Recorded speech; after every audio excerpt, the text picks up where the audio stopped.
வணக்கம் மாணவர்களே. அஹ், அஹ், நாங்கள் பொது விலை மட்டம் என்பதை பார்த்து கொண்டிருந்தோம். பொது விலை மட்டம் என்பதில் ஆன்லைனில் நிற்பவர்கள் யாராவது சொல்லக்கூடியதா இருக்குமா? நாங்கள் எங்கே விட்டோம் என்று சென்ற கிழமை ஃபாலோ பண்ணினாக்கள்.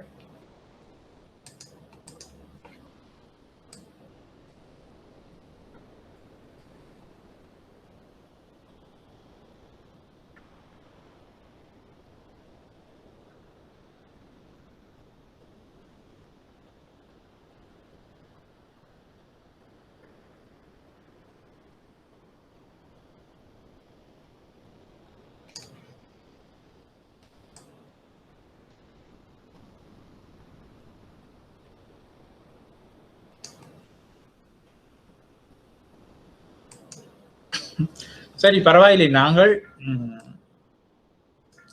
கொழும்பு நுகர்வோர் விலை சுட்டனில் இருந்து துவங்குவோம். அது எனக்கு ஞாபகம் இருக்கின்றது. உற்பத்தியாளர் அந்த விலை சுட்டனை ஏதோ ஒரு இது பார்த்தது ஞாபகம் இருக்கு. நீங்கள் ஏதாவது சென்ற கிழமை படித்து ஞாபகம் இருந்தால் எனக்கு சொல்லுங்கள். நாங்கள் திருப்பி ரிப்பீட் பண்ண தேவையில்லை தானே. இது யூடியூப்ல வாரபடியா நீங்கள் திருப்பி பார்த்து கொள்ளலாம் தானே. அதால நான் படிப்பிச்சதே திருப்பி படிப்பிச்சா நீங்கள் எனக்கு சொல்லுங்க.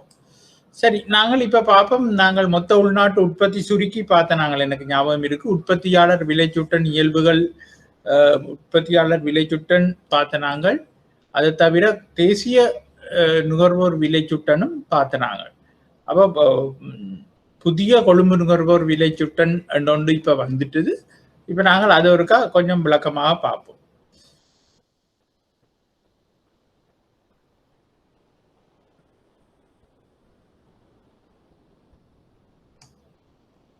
அப்ப கொழும்பு நுகர்வோர் விலை சுட்டன் என்பது ஒரு நீண்ட காலமாக 50களில் இருந்து பயன்படுத்தி கொண்டு வர ஒரு விலை சுட்டன் தான். அது இப்பொழுது அந்த அடிப்படை ஆண்டு இப்ப 50களிலே பாவித்ததுக்கு என்ன 52ஆம் ஆண்டு என்று நினைக்கின்றேன். அந்த அடிப்படை ஆண்டை நாங்கள் இப்பொழுது மாற்றி கொழும்பு மாவட்டத்தில் உள்ள மக்களது வாழ்க்கை செலவுகளை அடிப்படையாக கொண்டு இலங்கை மக்களது வாழ்க்கை செலவுகளில் ஏற்படுகின்ற மாற்றங்களை அறிந்து கொள்வதற்காக 2008ஆம் ஆண்டு மே மாதத்தில் இருந்து அளவிடப்படுகின்ற ஒரு விலை சுட்டனே கொழும்பு நுகர்வோர் விலை சுட்டன். அப்ப அதன் அடிப்படை ஆண்டு பேஸ் இயர் என்பதை நாங்கள் இப்பொழுது மாற்றிவிட்டோம். பேஸ் இயர் என்பது 2008ஆக வந்துவிட்டது. அதுக்கு பிறகு என்ன நடக்கின்றது என்று சொன்னால், இப்பொழுது ஒரு கொள்கை ஒன்றை கொண்டு வந்திருக்கின்றார்கள். ஒவ்வொரு 5 வருடங்களுக்கு ஒரு முறை இந்த அடிப்படை ஆண்டை மாற்றுவதுண்டு. ஒவ்வொரு 5 வருடங்களுக்கு ஒரு முறை இந்த அடிப்படை ஆண்டு மாற்றப்படும் என்ற எடுகோளின் அடிப்படையில் கொழும்பு நுகர்வோர் விலை சுட்டன் உருவாக்கப்பட்டுள்ளது. அப்ப 2003ல் கொழும்பு நுகர்வோர் விலை சுட்டன் உருவாக்கப்பட்டதா என்பதை நாங்கள் பார்த்து கொள்ளுவோம். அதே சமயம் நாங்கள் அன்றைக்கு பார்த்தோம் தேசிய நுகர்வோர் விலை சுட்டன். அப்ப இந்த கொழும்பு நுகர்வோர் விலை சுட்டனுடைய வேல்யூ அடிஷன், அதாவது நிறைய குறைபாடுகள் இருக்கலாம். அந்த குறைபாடுகளை நிவர்த்தி செய்யும் முகமாகத்தான் இந்த தேசிய நுகர்வோர் விலை சுட்டன் என்பது உருவாக்கப்பட்டது. அப்ப தேசிய நுகர்வோர் விலை சுட்டனை அடிப்படையான பார்த்தீங்கன்னா 2013ஆம் ஆண்டாக காணப்படுகின்றது.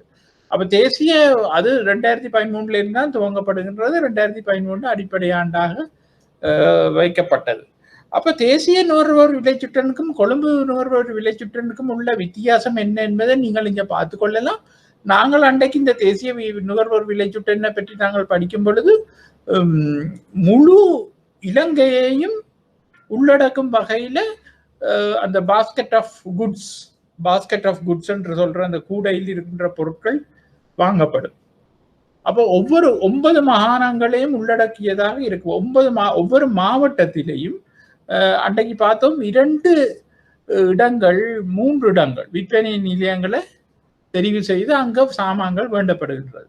அப்போ ஒவ்வொரு மாவட்டம் என்றால் கிட்டத்தட்ட 24 மாவட்டங்கள். 24 மாவட்டத்திலே 3 இடம் என்றால்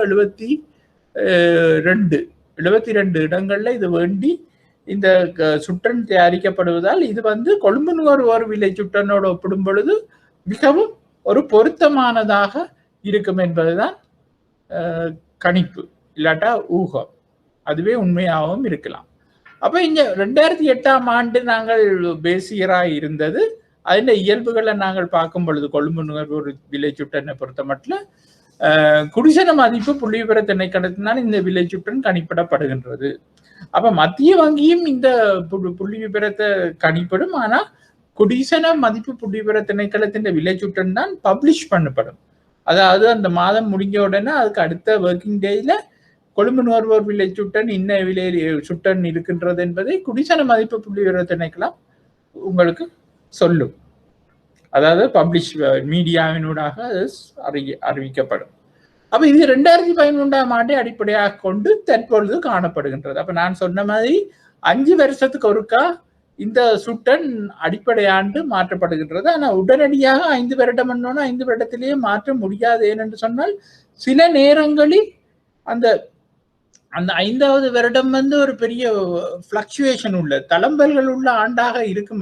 இப்போ விலை மட்டத்தில் பெரிய தளம்பல்கள் உள்ள ஆண்டாக இருக்குமாக இருந்தால் அதை அடிப்படை ஆண்டாக எடுப்பது கொஞ்சம் சாத்தியம் இல்லை, இல்லாட்டா அட்வைசபிள் இல்லை என்று தான் சொல்லணும். அப்ப அப்படியான காரணத்துக்காக அது 5 ஆண்டை விட்டு விலத்தியும் போகலாம். ஆனால் எடுகோள் என்னென்று சொன்னா 5 வருடங்களுக்கு ஒருக்கா நாங்கள் அதை இதன்றோம்ன்றது. அப்ப கொழும்பு மாவட்டத்தின் புவியியல் பிரதேசமாக கொண்டு இந்த விலை சுட்டன் கணிப்பிடப்படுகின்றது. அப்ப கொழும்பு மாவட்டத்தை தான் புவியியல் பிரதேசமாக கொண்டு இந்த விலை சுட்டன் கணிப்பிடப்படுகின்றது. அப்ப ஆனால் நாங்கள் முதல் ஒன்று பார்த்தோம் என்று சொன்ன அந்த 50ஆம் ஆண்டுகள்ல இருந்து நாங்கள் கணிப்பிட்ட ஒரு நுகர்வோர் விலை சுட்டன், கொழும்பு நுகர்வோர் விலை சுட்டன் 53ஆம் ஆண்டில் இருந்து இது பெரும்பாலும் கொழும்பு மாநகர எல்லைக்குள்ளதான் இந்த இது சந்தைகள் காணப்படும். அங்கதான் அவையில் வேண்டினோம். அந்த முந்தின 53ஆம் ஆண்டு அடிப்படையாக கொண்டு கணிப்பிட்ட கொழும்பு நுகர்வோர் விலை சுட்டன் கொழும்பு மாநகர எல்லைக்குள்ளதான் இருக்கு. ஆனா இந்த கொழும்பு நுகர்வோர் விலை சுட்டன் கொழும்பு மாவட்டத்தில் உள்ள நகர்ப்புற வீட்டு அலகுகளையும் உள்ளடக்கிய வகையில் இவ்விலை சுட்டன் கணிப்பிடப்படுகின்றது. அப்ப இங்கு 10 பண்ட தொகுதிகளும் 95 பண்ட வகைகளும் கணிப்பீட்டில் உள்ளடக்கப்பட்டுள்ளது. பண்ட தொகுதிகள், பண்ட தொகுதி என்றால் இப்ப உணவு தொகுதி, உணவு ஐட்டம்ஸ் இருக்குது, டிரான்ஸ்போர்ட் ஐட்டம்ஸ், மெடிக்கல் ஐட்டம்ஸ், அப்படியான 10 தொகுதிகளை எடுத்து அப்ப நாங்க நுகர்வோர் விலை சுட்டன் என்னும் பொழுது பெரும்பாலும் கன்சியூமபிள் குட்ஸை தான் இங்க நாங்கள் நுகரும் பொருட்களை தான் நாங்கள் இங்க கவனத்தில் கொள்கின்றோம். ஏனென்று சொன்னால் இந்த ஹோல்சேல் பிரைஸ் இண்டெக்ஸ் அதுகளுக்கு வேறையாக நாங்கள் ஒன்றை பார்த்திருக்கின்றோம். இங்கே உற்பத்தியாளர் விலை சுட்டன், அதுதான் முந்தின மொத்த விலை சுட்டன், மொத்த வியாபார விலை சுட்டன், ஹோல்சேல் பிரைஸ் இண்டெக்ஸ் என்று சொல்லப்படுகின்றதை தான் உற்பத்தியாளர் விலை சுட்டனாக 2015 பெயர் மாற்றப்பட்டு மெருகூட்டப்பட்டு வேல்யூ அட்ஜஸ்ட் செய்யப்பட்டு புதிதாக அறிமுகப்பட்டது. அப்ப இது நுகர்வோர் விலை சுட்டனாக காணப்படுகிற நுகரும் பொருட்களாகத்தான் இருக்கும். இந்த 10 பண்ட தொகுதிகளும் நுகரும் பொருட்களாகத்தான் இருக்கும். 95 பண்ட வகைகளும் கணிப்பீட்டில் உள்ளடக்கப்பட்டுள்ளன. அப்ப கொழும்பு மாவட்டத்தில் அமைந்துள்ள 14 விற்பனை நிலையங்களில் இருந்து பண்டங்கள் விலைகள் சேகரிக்கப்படுகின்றன. அப்ப கொழும்பு மாவட்டத்தில் இருக்கின்ற 14 விற்பனை நிலையங்கள்ல இருந்து பண்டங்கள் விலைகள் சேகரிக்கப்படுகின்றன. அப்ப மதுபானம், புகையிலை என்பவற்றின் விலைகளை இதில் உள்ளடக்குவதில்லை. அப்ப நாங்க தேசிய நுகர்வோர் சுட்டனை கணிப்பிடும் பொழுது மதுபானம், புகையிலை என்பவற்றின் விலைகளை உள்ளடக்குகின்றோம். ஆனா இந்த கொழும்பு நுகர்வோர் விலை சுட்டன் எடுக்கும் பொழுது மதுபானம், புகையிலை என்பவற்றின் விலைகளை நாங்கள் உள்ளடக்குவதில்லை. அப்ப அதை நாங்கள் கவனத்துல கொள்ள வேண்டும்.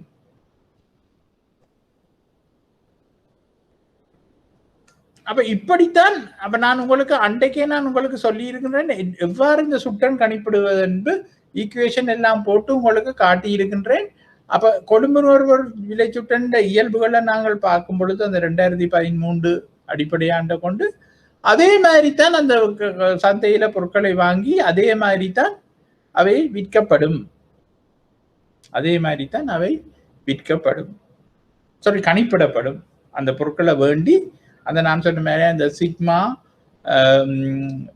P1 Q0 and sigma P0 Q0. அப்ப சிக்மா P0 Q0 என்பது 100, அப்ப சிக்மா P1 என்பது நாங்கள் தற்போது அவர்கள் கணிப்பிடும் குறிப்பிட்ட பீரியட்ல என்ன விலைகள் என்பதுதான் அது காட்டுது. அப்ப நாங்கள் இப்ப இது பொது விலை மட்டங்கள் சுட்டன்கள் எல்லாம் பார்த்துட்டோம்.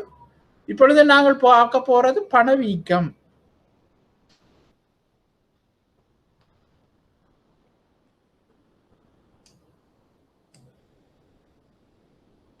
அப்ப முதலாவது நாங்கள் பார்ப்போம் பணவீக்கம் என்றா என்னன்னு.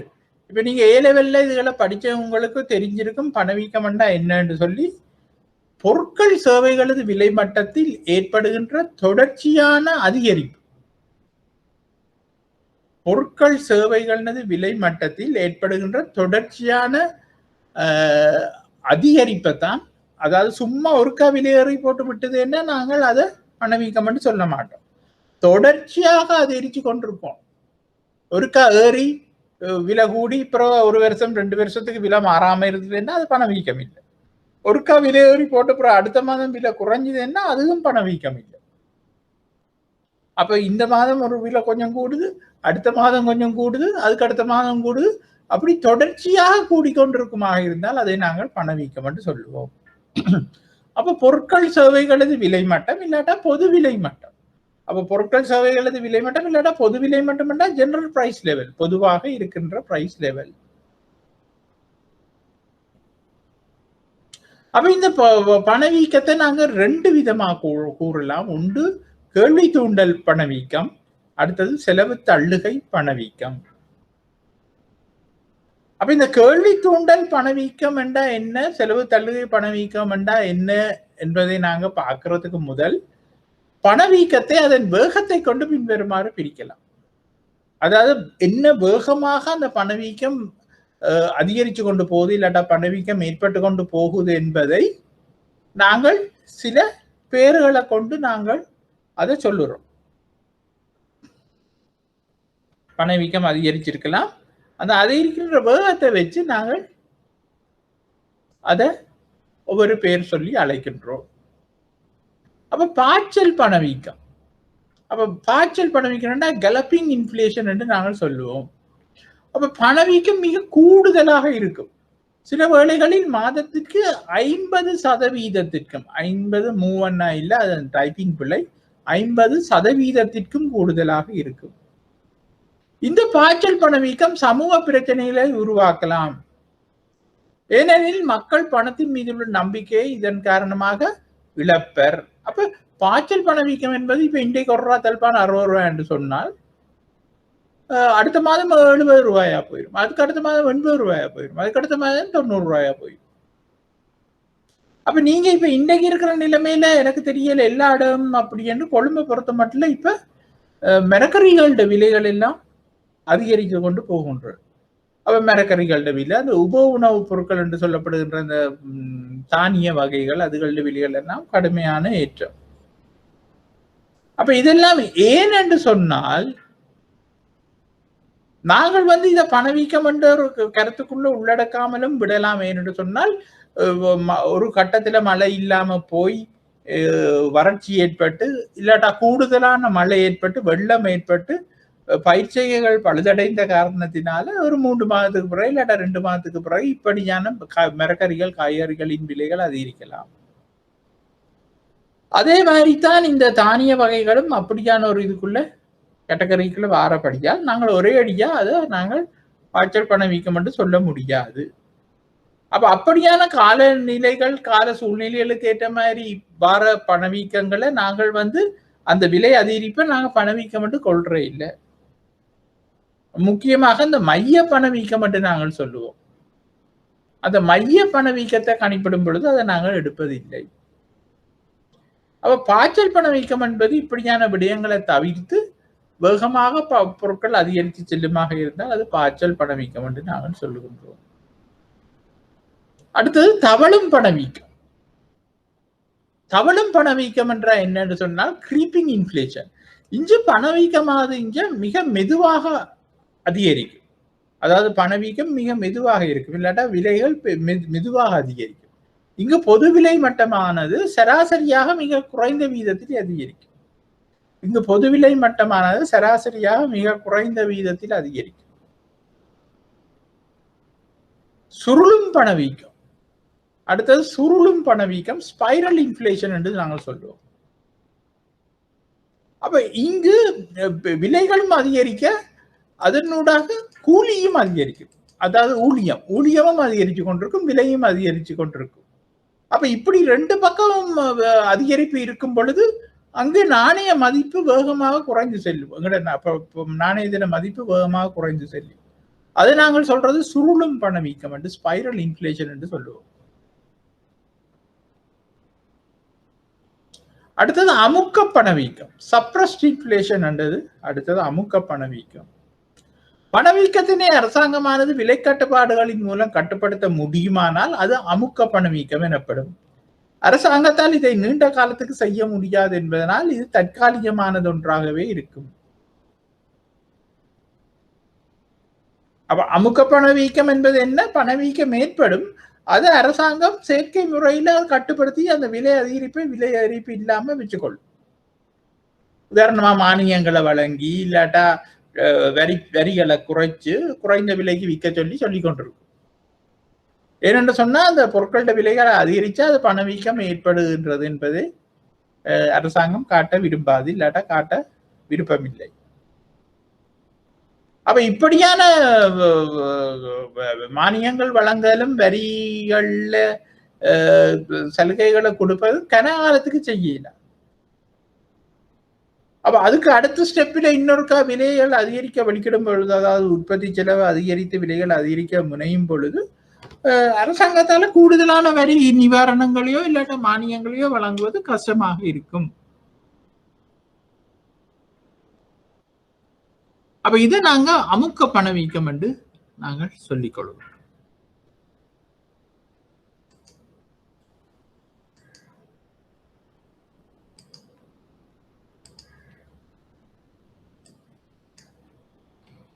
அடுத்ததாக நாங்க பார்க்கறது பணவீக்கம் இன்மை என்ற டிஸ்இன்ஃப்ளேஷன் என்று நாங்கள் சொல்றது. அதாவது இப்ப நன்கு வளர்ச்சி அடைந்த நாடுகளை நான் உங்களுக்கு யாருக்கு படிப்பிச்சனோ தெரியாது, நன்கு வளர்ச்சி அடைந்த நாடுகள்ல நீங்கள் போய் பார்த்தீங்களேனால் இன்றைக்கும் அந்த ஒரு ரூபாய் இலங்கையில நாங்கள் சொல்ற அந்த ₹1 பெறுமதி இருக்கு. உதாரணமா பிரித்தானியா போனீங்கன்னா அந்த £1 இன்னும் ஒரு பெறுமதி.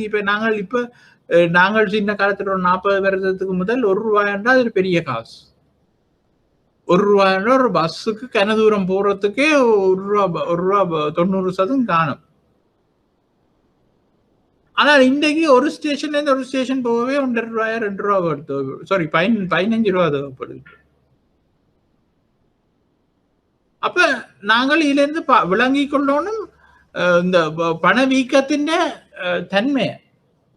ஆனால் இப்ப வெளிநாடுகள்ல வளர்ச்சி அடைந்த நாடுகள்ல இப்ப அமெரிக்காவை எடுத்துக்கொண்டீங்கன்னா $1 பெரிய காசு இன்றைக்கு.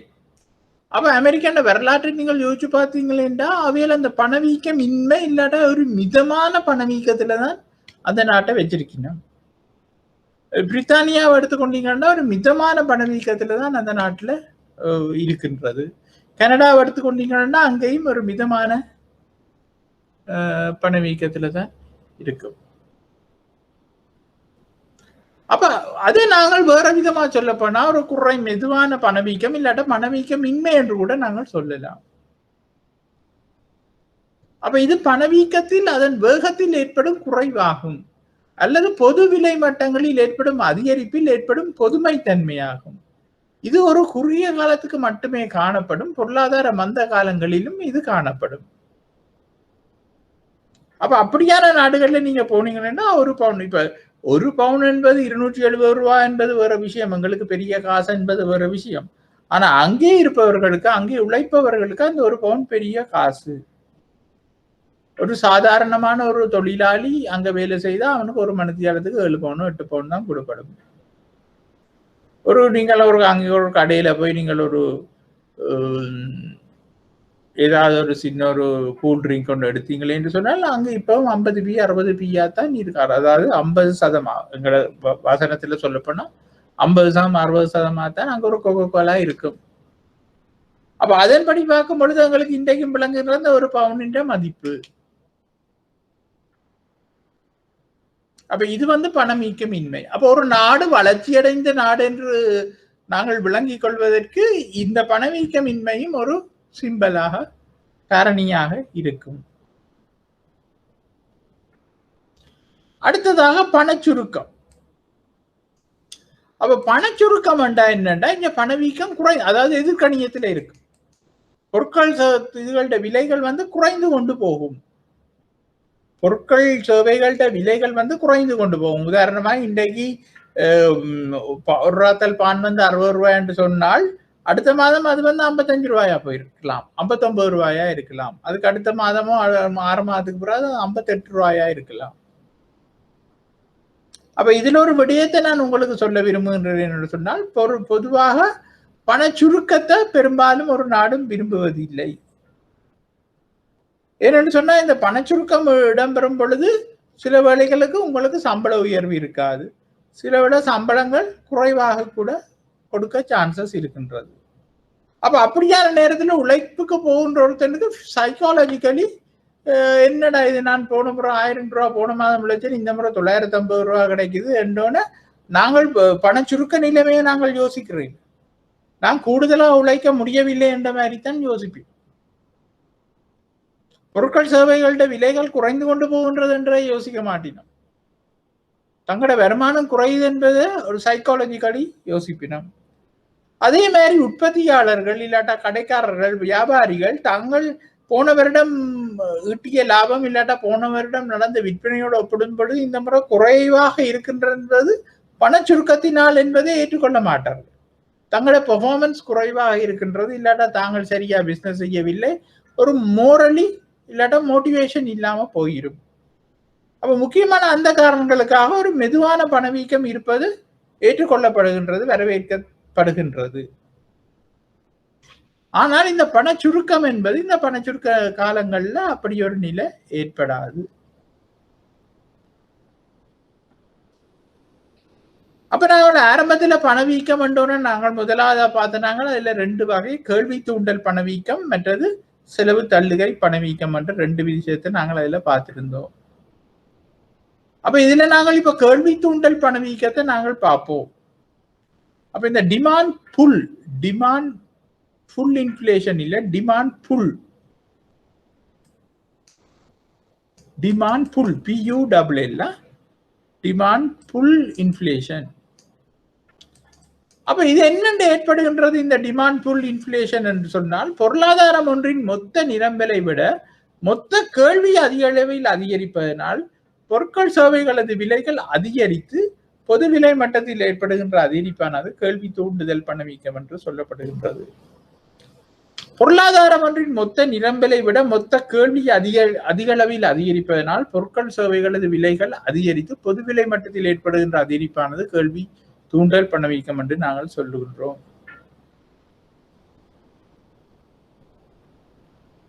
அப்ப மொத்த நிரம்பல்ல பெரிய மாற்றம் ஏற்படாது, அக்ரிகேட் சப்ளைல பெரிய மாற்றம் ஏற்படாது, ஆனால் அக்ரிகேட் டிமாண்ட் கூடிக்கொண்டு போகும். அப்ப இந்த அக்ரிகேட் டிமாண்ட் என்றால் என்ன, அக்ரிகேட் சப்ளை என்றால் என்ன, மொத்த கேள்வி என்றால் என்ன, மொத்த நிரம்பல் என்றால் என்ன? ஒரு பொருளாதாரத்தின் கூட்டு மொத்தமாக இருக்கின்ற எல்லா கேள்வி பொருட்கள் சேவைகளோட எல்லா பொருட்கள் சேவைகளோட கேள்வியையும் கூட்ட வாரதுதான் மொத்த கேள்வி என்று நாங்கள் சொல்லுகின்றோம். அப்போ ஒரு பொருளாதாரம் இல்லாட்ட ஒரு நாட்டில இருக்கிற மொத்த பொருட்கள் சேவைகளை ஏற்படுத்துகின்ற பொதுமக்களால் ஏற்படுத்தப்படுகின்ற கேள்வியின் மொத்த தொகையைத்தான் அக்ரிகேட் டிமாண்ட் இல்லாட்டா மொத்த கேள்வி என்று நாங்கள் சொல்லுகின்றோம். அதே மாதிரி ஒரு பொருளாதாரத்தில் மொத்தமாக நிரம்பல் செய்யப்படும் பொருட்கள் சேவைகள் பெறுமதியை நாங்கள் மொத்த நிரம்பல் என்று சொல்லிக் கொள்கின்றோம்.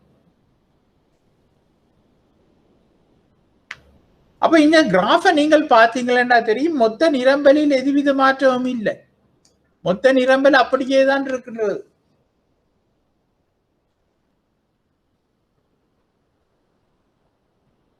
ஆனால் பாருங்கள், 3 கட்டமாக மொத்த கேள்வி கூடியிருக்கின்றது, 3 கட்டங்களாக மொத்த கேள்வி கூடியிருக்கின்றது.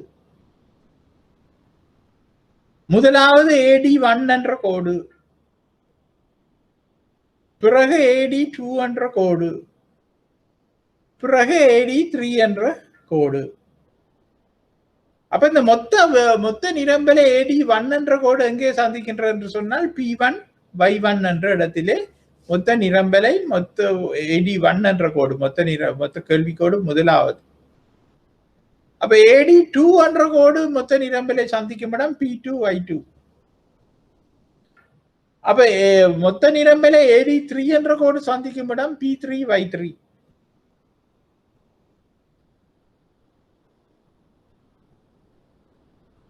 அப்ப நீங்கள் இப்ப இங்க பாருங்க, P1 Y1 என்பது ஆரம்ப கட்டம் என்று நாங்கள் சொன்னால் இந்த மொத்த நிரம்பல் கோடும் மொத்த கேள்வி கோடும் சந்திக்கின்ற இடம் வந்து AD1 என்ற கோடு.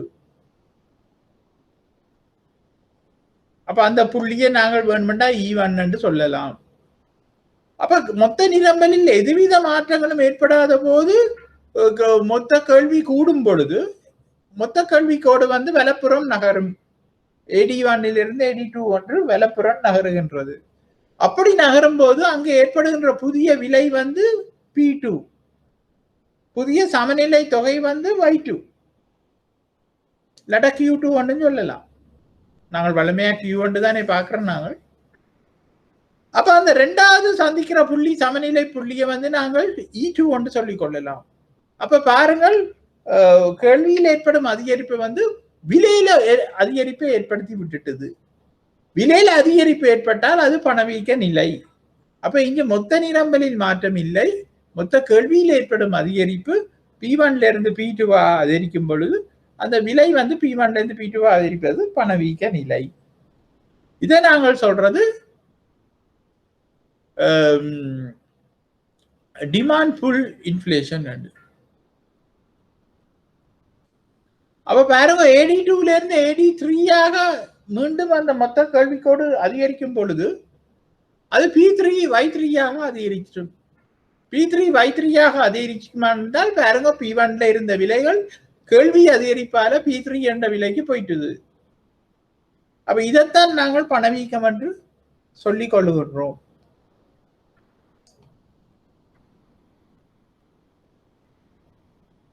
அப்ப இந்த கிராஃபில் இதை நாங்கள் கிளியராக விளங்கி கொண்டுள்ளோம். அதாவது பணவீக்கம் என்பது மொத்த நிரம்பலியில் எதுவித மாற்றமும் இல்லாத பொழுது பொதுவிலை மட்டத்தில் ஏற்படுகின்ற, அதாவது மொத்த கேள்வியில் ஏற்படும் அதிகரிப்பு பொதுவிலை மட்டத்தில் அதிகரிப்பை ஏற்படுத்துது. அப்ப இந்த வரைபடத்திற்கு இணங்க கேள்வி என்பது கூடுதலாக அதிகரித்து செல்லும் பொழுது மிகை கேள்வி நிறுவனங்களை கூடுதலாக உற்பத்தி செய்கின்றது. அப்ப வரைபடத்திற்கு இணங்க பாருங்க, கேள்வி என்பது கூடுதலாக அதிகரித்து செல்லும் பொழுது மிகை கேள்வி நிறுவனங்களை கூடுதலான பொருட்கள் சேவைகளை உற்பத்தி செய்கின்றது. அப்ப நிரம்பலில் உள்ள வரையறைகள் காரணமாக நிரம்பலின் அதிகரிப்பானது கேள்வி அதிகரிப்பிலும் பார்க்க குறைவாக இருப்பதனால் விலை மேலும் மேலும் அதிகரிக்கின்றது. அப்ப அது வந்து ஒரு அடிப்படை தாரக மந்திரம். என்னென்று சொன்னா, நிரம்பல எங்களால் உடனே நினைச்சோன்னு கூட்ட இயலாது. ஏன்னு சொன்னா உற்பத்தி காரணிகள் இருக்கணும், உற்பத்தி காரணிகளோட கிடைப்பின தன்மை இருக்கணும், எல்லா வசதிகளும் இருந்தால்தான் எங்களுக்கு உற்பத்தியை கூட்டலாம். அப்ப உற்பத்தியை கூட்ட முடியாத பட்சத்துல கேள்வியில ஏற்படும் அதிகரிப்பு விலையை அதிகரிக்க செய்யும். அப்ப AD1 இலிருந்து AD2 கேள்வி அதிகரிக்கும் பொழுது வெளியீடு Y1 இலிருந்து Y2 அதிகரிக்கின்றது. அதுதான் நான் முதல் உங்களுக்கு விளங்கப்படுத்தினேன். கேள்வி AD2 இலிருந்து AD3 அதிகரிக்கும் போது வெளியீட்டின் அதிகரிப்பு மிக மெதுவாக Y2 இலிருந்து Y3 அதிகரிக்கின்றது. ஆனால் விலை வேகமாக P2 இலிருந்து P3 அதிகரித்து கொண்டு செல்லும்.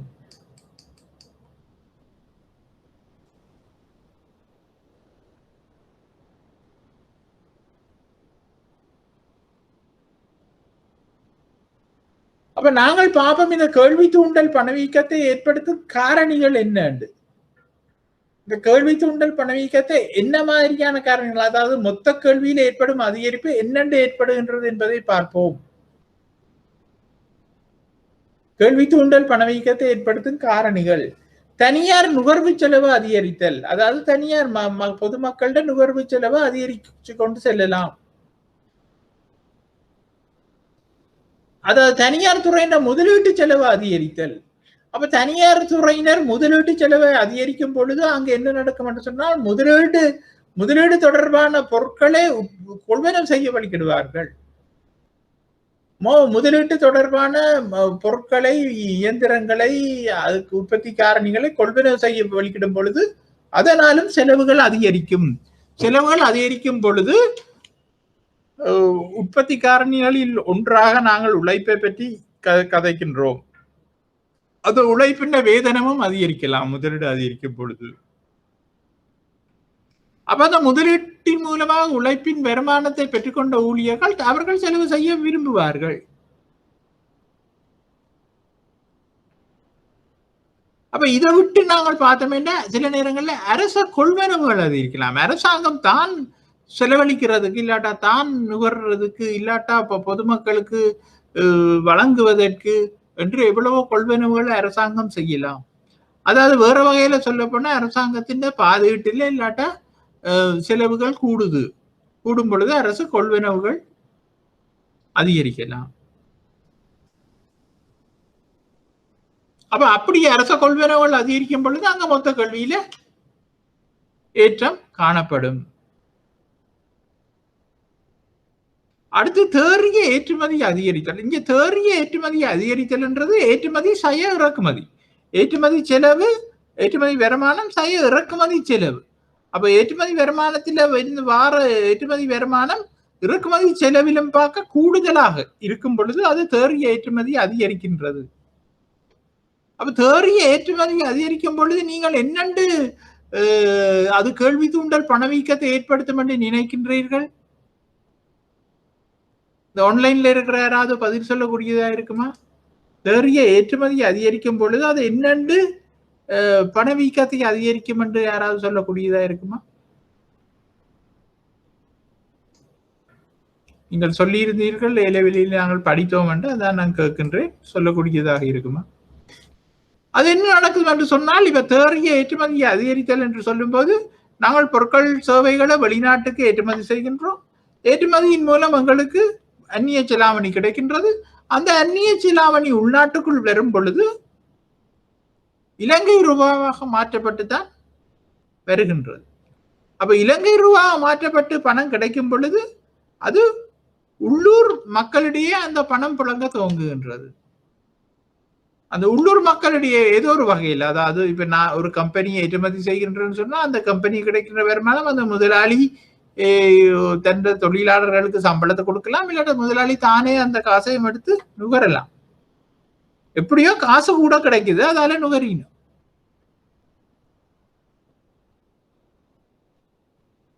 அப்ப தேறிய ஏற்றுமதி அதிகரிக்கும் பொழுது கேள்வி தூண்டுதல் பணவீக்கம் ஏற்படுகின்றது.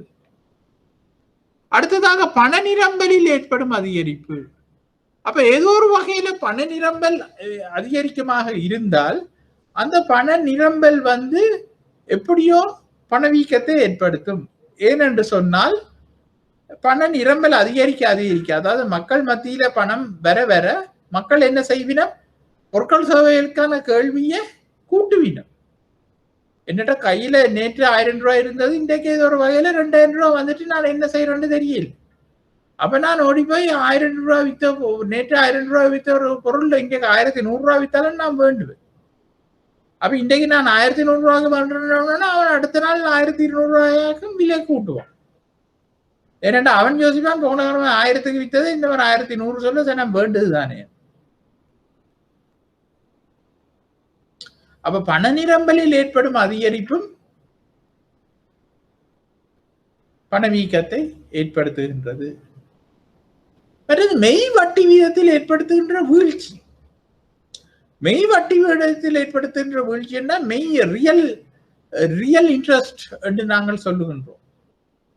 உதாரணமாக பணவீக்கம் 5% 6% இருக்கின்றது. வங்கியிலே எங்களுக்கு இப்ப இருக்கின்ற நிலைமை அதுதான்.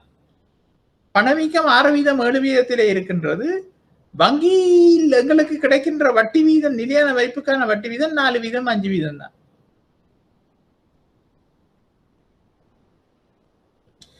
அப்ப இந்த 4%, 5% பணவீக்கம் 6%, 7% இருக்கும் பொழுது உண்மையான எங்களுக்கு வட்டி வீதம் 2% இருக்கின்றது. இல்லாட்டா 2.5% மைனஸ்ல தான் எங்களுக்கு, அதாவது எங்களுக்கு கிடைக்கின்ற வட்டி வருமானத்தை கொண்டு பணத்தின் பெறுமதி we are losing the value of the money. பணத்தின் பெறுமதி இழந்து கொண்டு போகும். அப்ப இன்றைக்கு வேண்டிய ஒரு பொருள் அடுத்த வருடம் அதே அளவு பணத்தை கொண்டு எங்களுக்கு வேண்ட முடியாம இருக்கும். அப்ப அப்படியான நிலைமையை சொல்றது மெய் வட்டி வீதத்தில் ஏற்படுகின்ற வீழ்ச்சியான். மெய் வட்டி வீதத்தில் ஏற்படுகின்ற வீழ்ச்சி என்று நாங்கள் சொல்லிக் கொள்கின்றோம். ஆகவே இவ்வாறான காரணிகள் கேள்வி தூண்டல் பணவீக்கத்தை ஏற்படுத்தும் காரணிகள்ல ஒன்றாக நாங்கள் பார்க்கின்றோம். அப்ப சிம்பிளா சொல்ல போனா கேள்வி தூண்டல் பணவீக்கம் என்பது அக்ரிகேட் டிமாண்ட், அதாவது மொத்த கேள்வியில் ஏற்படும் அதிகரிப்பு.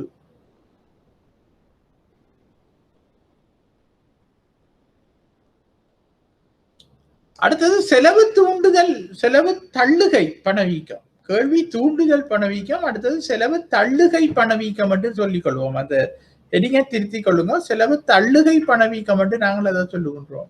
காஸ்ட் புஷ் இன்ஃப்ளேஷன் என்று நாங்கள் அதை சொல்லுவது.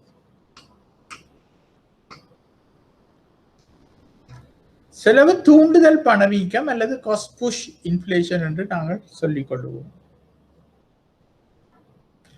அப்ப பொருளாதாரம் ஒன்றின் பொருட்கள் சேவைகளது உற்பத்தி செலவு அதிகரித்து, அதாவது உற்பத்தி காரணிகளில் ஏற்படும் செலவு அதிகரிப்பு மொத்த நிரம்பல் குறைவதனால் பொருட்கள் சேவைகளது விலைகளை அதிகரித்து பொது விலை மட்டத்தில் ஏற்படும் அதிகரிப்பானது செலவு தள்ளுகை, தமிழை திருத்திக் கொள்ளுங்க, செலவு தள்ளுகை பணவீக்கம் என்று நாங்கள் சொல்லுகின்றோம். அப்ப பொருளாதாரம் ஒன்றில் பொருட்கள் சேவைகளது உற்பத்தி செலவு அதிகரித்து, அதாவது உற்பத்தி காரணிகளால் ஏற்படும் செலவு அதிகரித்து மொத்த நிரம்பல் குறைவதனால் பொருட்கள் சேவைகளது விலைகள் அதிகரித்து பொது விலை மட்டத்தில் ஏற்படுகின்ற அதிகரிப்பானது செலவு தள்ளுகை பணவீக்கம் என்று நாங்கள் சொல்லுகின்றோம். அப்ப இது என்னென்று ஏற்படுகின்ற என்று சொன்னால், உற்பத்தி காரணிகளின் விலைகளில் முக்கியமாக ஊதிய அதிகரிப்பை இந்த செலவுகள் அதிகரிப்பதற்கு முக்கிய காரணியாக அமைகின்றது. அப்ப உற்பத்தி காரணிகளோட விலைகள் அதிகரிக்கும் பொழுது நுகர்வோர் தங்களுடைய பொருட்களோட விலைகளை கூட்டுவார்கள். விலைகளை கூட்டினா அதன் அர்த்தம் என்னன்னு சொன்னால் நிரம்பலை குறைக்கிறோம் என்பதுதான் அர்த்தம். அப்ப நிரம்பல இந்த கீழே உள்ள கிராஃபை நீங்க பாத்தீங்களா தெரியும். அந்த கிராஃபிலே நிரம்பல் குறைவடைகின்றது. பாருங்க, நிரம்பல் கோடு இடப்புறம் நகருவது. இடப்புறம் நகருது என்று சொன்னா அது நிரம்பல் குறைவடைவது என்பதுதான் அர்த்தம். அப்ப அக்ரிகேட் டிமாண்ட், மொத்த கேள்வி என்பது மாறாமல் இருக்கும் பொழுது மொத்த நிரம்பல் என்பது குறைவடைகின்றது. அப்ப இங்கு உற்பத்தி செலவு அதிகரிப்பானது நிரம்பலை S-லிருந்து S1 ஆக குறைக்கின்றது. நிரம்பல் கோடு S-லிருந்து S1 ஆக குறைகின்றது. இதனால் பொதுவிலை மட்டம் P1-லிருந்து P2 ஆக அதிகரிக்கின்றது. பொதுவிலை மட்டம் P1-லிருந்து P2 ஆக அதிகரிக்கின்றது.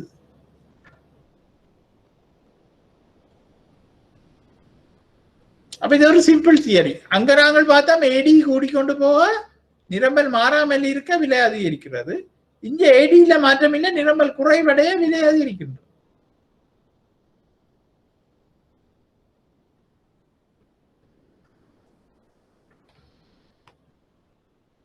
அப்ப அடுத்ததாக பாருங்க, செலவு தூண்டல் பணவீக்கத்தை ஏற்படுத்தும் காரணிகள்.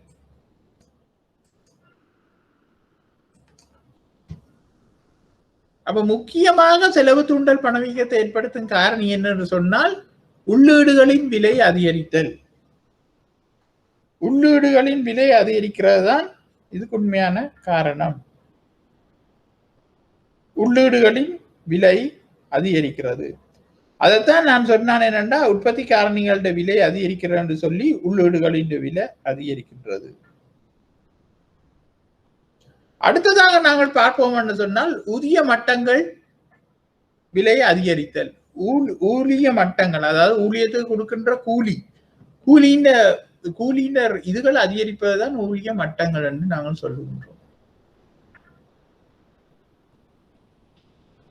அடுத்தது இறக்குமதி செய்யப்படும் உள்ளீடுகளின் விலை அதிகரித்தல். அப்ப எங்களோட ஃபாரின் கரன்சி எங்களோட நாணயத்தின் மதிப்பு குறைவடைந்து கொண்டு போகமாக இருந்தால் இறக்குமதி செய்யப்படும் உள்ளீடுகளின் விலை அதிகரிக்கும்.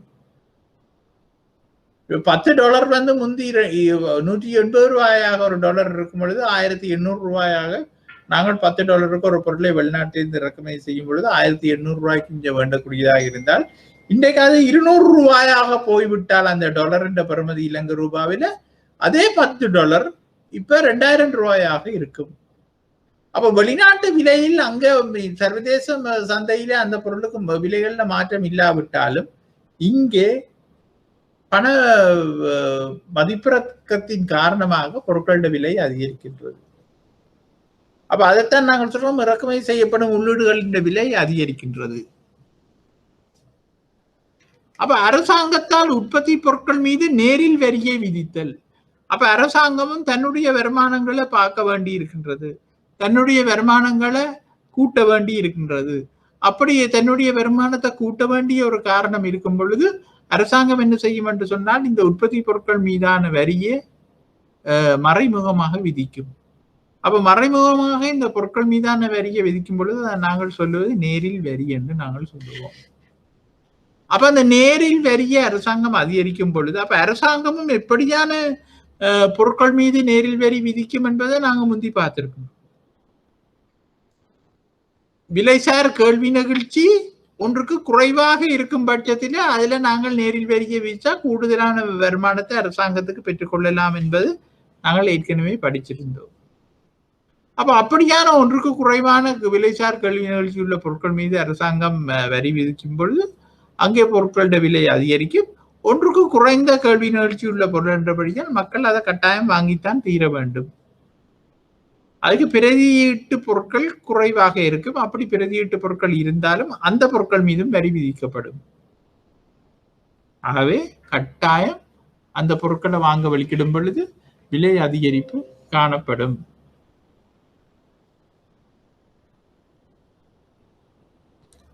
அப்ப அடுத்தது வெளிநாட்டு நாணய மாற்று வீதம் வீழ்ச்சி அடைதல். அப்ப நான் இதை முதலே உங்களுக்கு சொல்லி இருக்கின்றேன். வெளிநாட்டு நாணய மாற்று வீதம் வீழ்ச்சி அடைதல் என்று சொல்லும் பொழுது நாங்கள்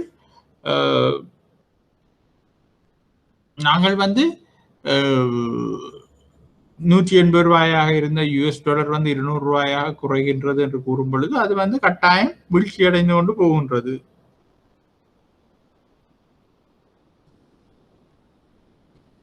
அவை அப்படியான வீழ்ச்சி அடைந்து கொண்டு போகும் பட்சத்தில் இன்றைக்கு நீங்கள் ஸ்டெர்லிங் பவுன் எடுத்துக்கொண்டீர்கள் என்றால் கிட்டத்தட்ட 278 ரூபாய்க்கு கிட்ட வந்து விட்டது ஸ்டெர்லிங் பவுன், கூடிக்கொண்டே போகின்றது.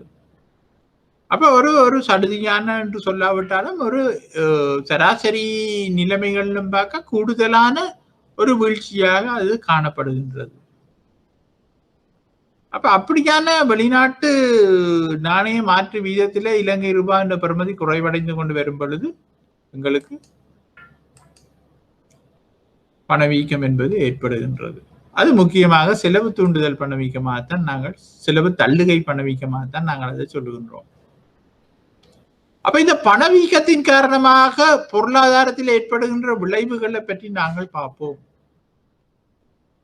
அப்ப இந்த பணவீக்கத்தின் காரணமாக பொருளாதாரத்தில் ஏற்படுகின்ற விளைவுகள் என்ன என்று சொன்னால் பணத்தின் மெய்ப்பெறுமதி இல்லாட்டா கொள்வனவு ஆற்றல் குறைவடைந்து செல்லும்.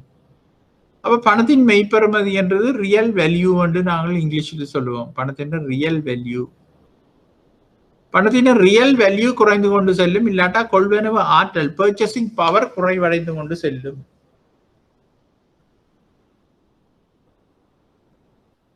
பர்ச்சேசிங் பவர் என்று சொல்லுது எங்களுக்கு ஒரு 10 ரூபாய் காசை வச்சுக்கொண்டு இவ்வளவு பொருட்களை வேண்டலாம் என்பது பர்ச்சேசிங் பவர். கொள்வனவு விலை குறைவடைந்து செல்லும். மக்களது மெய் வருமானம் குறைந்து வாழ்க்கை தரம் வீழ்ச்சி அடையும். மக்களது மெய் வருமானம் குறைந்து வாழ்க்கை தரம் வீழ்ச்சி அடையும். நிலையான வருமானம் பெறுபவருக்கும் குறைந்த வருமானம் பெறுபவருக்கும் பாதகமான வருமான பங்கீடு இடம்பெறும். அப்ப நிலையான வருமானத்தை பெற்றுக் கொண்டிருப்பவர்களுக்கு பணவீக்கம் ஏற்படும் பொழுது அந்த மெய் வருமானம் என்பது குறைந்து கொண்டு போகும். ரியல் வேல்யூ என்பது குறைந்து கொண்டு போகும். அதே மாதிரி குறைந்த வருமானம் பெறுபவர்களுக்கும் அந்த ரியல் இன்கம் என்பது குறைந்து கொண்டு போய் கொண்டிருக்கிறபடியால் பாதகமான வருமான பங்கீடு இடம்பெறும். அப்ப பிளெக்சிபிளான வருமானத்தை செய்து கொண்டிருப்பவர், உதாரணமாக ஒரு வியாபாரம் செய்து கொண்டிருப்பவர் ஒரு பொருளின் விலை பணவீக்கத்தின் காரணமாக 2 ரூபாயால கூடுதுன்னு சொன்னா அவர் வந்து அதை 5 ரூபாய் ஆக்கி விட்டுருவார். அப்ப பணவீக்கத்தால் ஏற்படுற அதிகரிப்பு 2%. இவர் தன்னுடைய லாபத்தை 3 ரூபாயால் அதிகரித்து விட்டாருன்னா 5 ரூபாயால பொருளின் விலை அதிகரிச்சிடும். மக்கள் நினைச்சு கொண்டிருக்கிற பணவீக்கத்தாலதான் பொருட்களோட விலை அதிகரிக்கின்றது. அப்ப இங்க மாறும் வருமானம் பெரும் வியாபாரிகள் மாதிரியான ஆட்களுக்கு வந்து ஈஸியாக அவர்களது மெய் வருமானத்தையும் அதிகரித்து கொண்டு போவார்கள். ஆனால் இங்க யார் பாதிக்கப்படுகிறார் என்று சொன்னால் நிலையான வருமானம் பெறுபவரும் குறைந்த வருமானம் பெறுபவரும் தான் இந்த பணவீக்கத்தினால பாதிப்பை பெறுவினம். அரசாங்க உத்தியோகத்தர்கள், தனியார் துறையில நிரந்தர நிலையான வருமானம் பெற்றுக் கொண்டிருப்பவர்களுக்கு வந்து இது வந்து பெரிய பாதிப்பை ஏற்படுத்தும். அப்ப வளங்களின் வினைத்திறன் குறைவடையும். அப்ப நாங்க வளங்கள் எல்லாத்தையும் நாங்கள் வினைத்திறனாக நாங்கள் பயன்படுத்த மாட்டோம். என்னென்று சொன்னால் பணவீக்கம் அதிகரித்து கொண்டு செல்லும் பொழுது பணத்துக்கு புறத்தாலதான் அந்த வளங்கள் டிஸ்ட்ரிபியூட் பண்ணப்படும், பகிர்ந்தளிக்கப்படும். அப்ப இந்த வளங்கள் வினைத்திறன் குறைவடையும் பொழுது ஒரு ப்ராப்பர் வேயில அந்த வளங்கள் டிஸ்ட்ரிபியூட் பண்ணப்படாது. ஆகவே அது எஃபிஷியண்டாக யூஸ் பண்ணப்பட மாட்டாது. அப்ப பொருளாதாரத்தில் நிச்சயமற்ற நிலை காணப்படுவதால் நீண்டகால முதலீடுகள் குறைவடையும். அப்போ பொருளாதாரம் இப்ப நிச்சயமற்ற நிலைக்கு போய் கொண்டிருக்கிறது. பணவீக்கம் அதிகரித்து கொள்ளும் பொழுது ஒருத்தருக்கும் பணத்துல நம்பிக்கை இல்லை, முதலீடுகள்ல நம்பிக்கை இல்லை. அப்போ ஒருத்தர் நீண்ட காலம் 5 வருஷம் 10 வருஷம் 5 வருஷம் 10 வருஷம் என்று சொல்லி பிக்ஸ் டிபாசிட்ஸ்ல போய் போட மாட்டினோம். எல்லாரும் 6 மாதம் 1 வருஷம் இல்லாட்டா 3 மாதம் இருக்க மாட்டா, 3 மாதத்துக்கு தான் போடுகின வேணும்னா அடுத்த 3 மாதத்துக்கு பிறகு என்ன நடக்கும்னு தெரியா, வட்டி வீதம் கூடுமா குறையுமான்னு தெரியும். அப்ப பொருளாதாரத்தில் நிச்சயமற்ற நிலை காணப்படும் போது நீண்டகால முதலீடுகள் குறைவடையும்.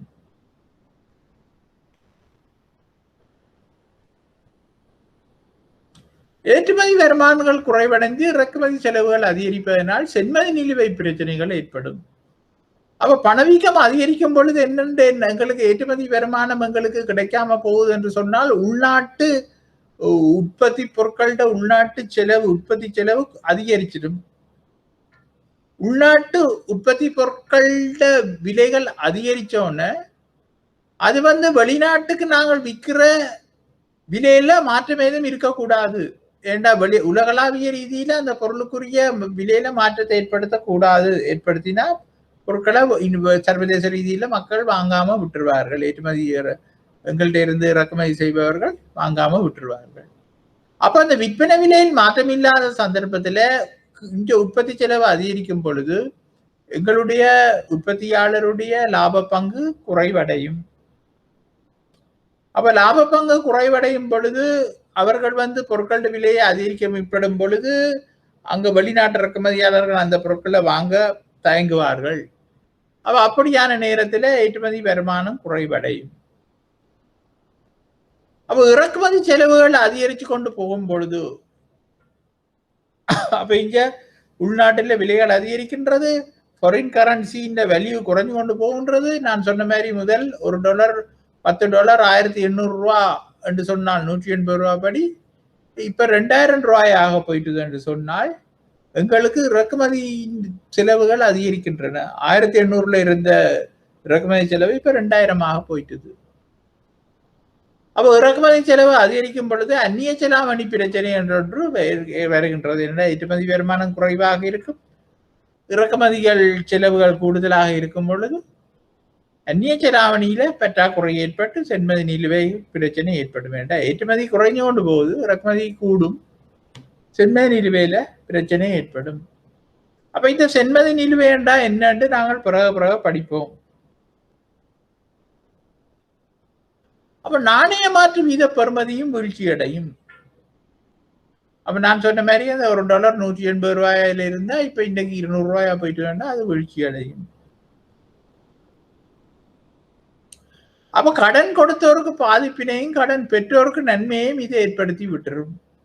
அப்ப கடன் கொடுத்தவருக்கு பாதிப்பு என்று சொன்னா பணத்தின் பெறுமதி இல்லாம போய் கொண்டிருக்கும் பொழுது நான் கொடுத்த அதே பெறுமதியை தான் திருப்பி எடுப்பேன் என்று சொன்னால் அது பாதிப்படையும். கடன் பெற்றோருக்கு நன்மையை ஏற்படுத்தும் என்று சொன்னால் கடன் பெற்றோர் வந்து குறைந்த பெறுமதியான இதைத்தான் அவர்கள் கொடுக்க போகின்றார்கள். அவை இப்படியான பொருளாதார விளைவுகளை பணவீக்கத்தின் காரணமாக நாங்கள் சந்திக்க வேண்டி ஏற்படும். அதனாலதான் சொல்லிக் கொள்கின்றோம், நாங்கள் ஒரு நாட்டில அதிகளவான பணவீக்க நிலைமை காணப்படக்கூடாது. அது பொருளாதாரத்தை பின்னோக்கி கொண்டு போய் விட்டுரும். பொருளாதார விளைவுகள் குறைந்து கொண்டு போயிடும், இல்லாட்ட பின்னோக்கி போயிடும்.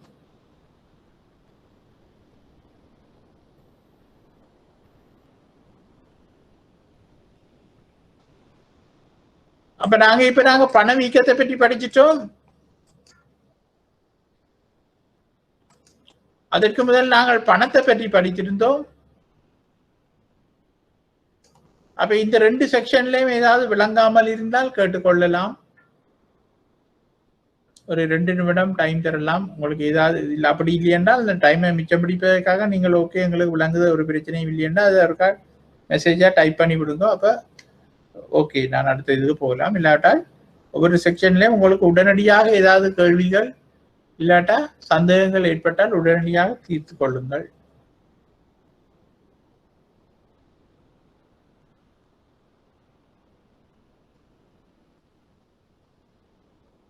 அவை இப்ப நாங்கள் மிகவும் நிறைய விடயங்களை நாங்கள் படித்து விட்டோம். பேரின பொருளியலுக்குள்ளேயே பேரின பொருளியல் வருமான சுற்றோட்டங்கள், பேரின பொருளியல் என்றால் என்ன, வருமான சுற்றோட்டங்கள், பிறகு தேசிய வருமானம், தேசிய வருமானத்தை கணிப்பிடுதல், தேசிய வருமானங்கள் என்பது அந்த 3 முறையாக அமைந்திருக்கின்றது, 3 விதத்தில் அமைந்திருக்கின்றது, அதை பற்றி பார்த்தோம். பிறகு பணத்தை பற்றி பார்த்தோம். அப்ப அதுக்கு பிறகு நாங்கள் வந்து பொது விலை மட்டத்தை பற்றி பார்த்தோம்.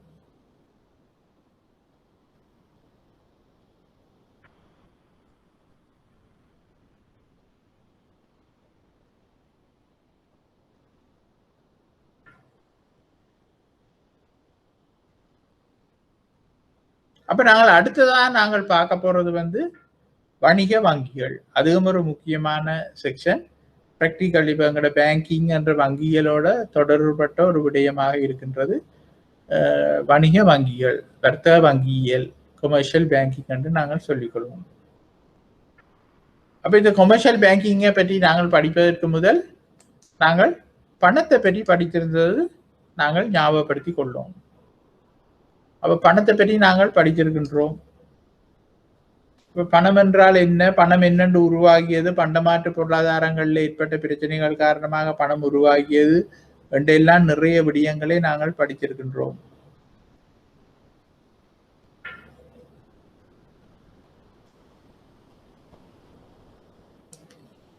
அப்ப இந்த பணத்தை வாங்கி விற்கிற மாதிரியான ஒரு வேலையை தான் வங்கிகளோட தொழிற்பாடு இருக்கின்றது. பணத்தை வாங்கி விற்கின்றதோ இல்லாட்டா பணத்தை இரவல் வாங்கி கடன் கொடுக்கின்றதோ அப்படியான ஒரு வேலை. ஆனா ஒரு பொருட்கள் சோவைகளை வாங்கி விற்கிற கடைகள் மாதிரி இல்லாம இந்த வங்கி என்பது பணம் தான் அதுன்ற பொருள், பணம் தான் அதுன்ற பொருள்.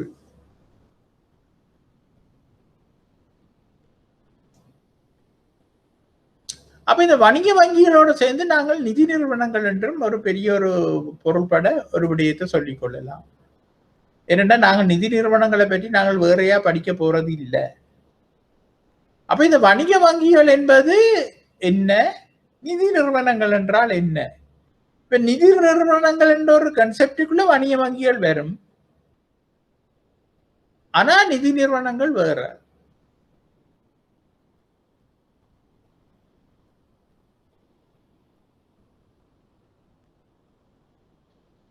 அப்ப முதலாவது நாங்கள் கொமர்ஷியல் பேங்கிங், கொமர்ஷியல் பேங்க்ஸ் என்னன்னு பார்ப்போம். அதாவது ஒரு ஒரு வங்கிக்கு கொமர்ஷியல் பேங்க் என்றே பேர் இருக்கின்றது, அது இல்லை. வர்த்தக வங்கிகள் இல்லாட்டா வணிக வங்கிகள் என்ன? அப்ப நாங்கள் சொல்லுவோம் பலவிதமான வைப்புகளை ஒரு வங்கி பலவிதமான வைப்புகளை பொதுமக்கள் இல்லாட்டா வாடிக்கையாளர்கிட்ட இருந்து பெற்றுக்கொள்ளும், இல்லாட்டா ஏற்றுக்கொள்ளும். அப்படி பலவிதமான வைப்புகள் அதாவது கணக்குகள்ல ஒரு கணக்கு ஒன்று இருக்குது, நடைமுறை கணக்கு. அதாவது கரண்ட் அக்கவுண்ட் நாங்கள் சொல்லுவோம். கரண்ட் அக்கவுண்ட் ஆங்கிலத்தில் சொல்லுவோம், நடைமுறை கணக்கு அதை நாங்கள் சொல்லிக் கொள்ளுவோம். அப்ப அந்த நடைமுறை கணக்கை பேணுகின்ற எந்த ஒரு வங்கி இல்லாட்டா நிதி நிறுவனமும் நடைமுறை கணக்கை வாடிக்கையாளருக்கு ஒரு சேவையா கொடுக்கும்னு சொன்னா அதை நாங்கள் சொல்றது வணிக வங்கிகள் உண்டு. அது இலங்கையில நாங்கள் சொல்லிக் கொள்றது லைசன்ஸ் கமர்ஷியல் பேங்க்ஸ், உத்தரவு பெற்ற வணிக வங்கிகள், லைசன்ஸ் கமர்ஷியல் பேங்க்ஸ் என்று நாங்கள் சொல்லிக் கொள்வோம்.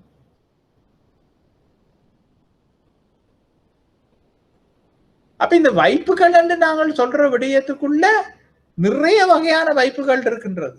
அதுல முதன்மை பெற்றது இந்த நடைமுறை கணக்கு. அது என்னன்றது நாங்கள் பிறகு பார்ப்போம். அதை தவிர சேமிப்பு கணக்கு இருக்கின்றது. சேமிப்பு புத்தகங்களை வழங்கி இப்ப மினி ஸ்டேட்மெண்ட் கூட சொல்லுவாங்க, ஸ்டேட்மெண்ட் அக்கௌண்ட் புத்தகம் தாரையில் உங்களுக்கு ஸ்டேட்மெண்ட்லயே கணக்கு முடிஞ்சிடும். நாங்கள் இன்டர்நெட்டுக்குள்ள ஸ்டேட்மெண்ட்டை பார்க்கலாம், இல்லைன்னா மாதத்துக்கு ஒருக்கா ஸ்டேட்மெண்ட்டை தருவினோம். அதை தவிர நிலையான வைப்புகள் இருக்கின்றது. நிலையான வைப்புகள் நிலையான ஒரு சர்டிபிகேட் ஒன்று தருவினோம். அது 3 மாதம் 6 மாதம் 9 மாதத்துக்கு நாங்கள் அந்த காசை போட்டு எடுத்துக்கொள்ள இயலாது. ஆனா சேமிப்பு கணக்கு என்பது நாங்கள் காசை போட்டு இந்த நேரம் எடுக்கலாம்.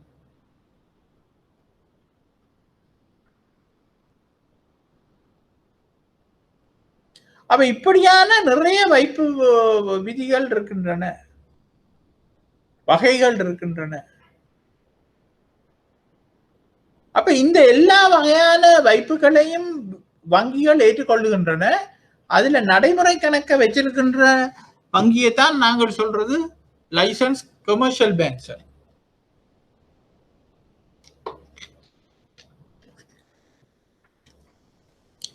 அத்துடன் கடன் வழங்கலையும் மேற்கொள்ளுகின்றன. அவை இப்படியான வைப்புகளின் மூலமாக காசு எடுத்து அவர்கள் கடன் வழங்கல்களை மேற்கொள்ளுகின்றனர். இவர்கள் லாப நோக்கத்தோடு இயங்குவார்கள். அப்ப எந்த நிதி நிறுவனமாக இருந்தாலும் லைசன்ஸ் கமர்ஷியல் பேங்கா இருந்தாலும் லாப நோக்கத்தோடு தான் இயங்குவார்கள். அப்ப அவர்கள் உங்களோட வங்கியிலிருந்து எடுக்கிற காசுக்கு குறைஞ்ச வட்டியை கொடுத்து போட்டு கூடுதலான வட்டிக்கு கடன் வழங்குவார்கள். அதே காசு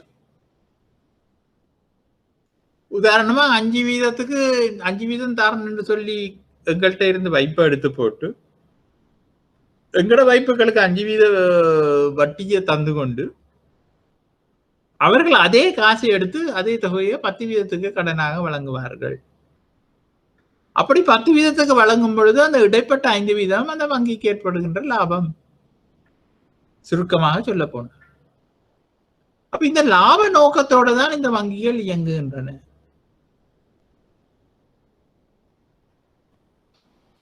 அப்ப இந்த வணிக வங்கிகளோ நிதி நிறுவனங்களோ யாரும் இன்னொரு வங்கிகள் இருக்கின்றது உத்தரவு பெற்ற சிறப்பியல்பு வாய்ந்த வங்கிகள், இந்த லைசன்ஸ் ஸ்பெஷலைஸ் பேங்க்ஸ் என்று சொல்லுவோம். அப்ப இந்த லைசன்ஸ் ஸ்பெஷலைஸ் பேங்க்ஸ்ல நடைமுறை கணக்குகள் இருக்கா, கரண்ட் அக்கவுண்ட் இருக்கா. அவர்கள் சேமிப்பு வைப்பையும் நிலையான வைப்புகளையும் தான் மக்களுக்கு வழங்குவார்கள். கரண்ட் அக்கவுண்ட் இருக்காது. அப்ப நீங்கள் கேட்கலாம், இது என்னடா இந்த கரண்ட் அக்கவுண்ட்ல அப்படி என்ன விசேஷம் இருக்கின்றது?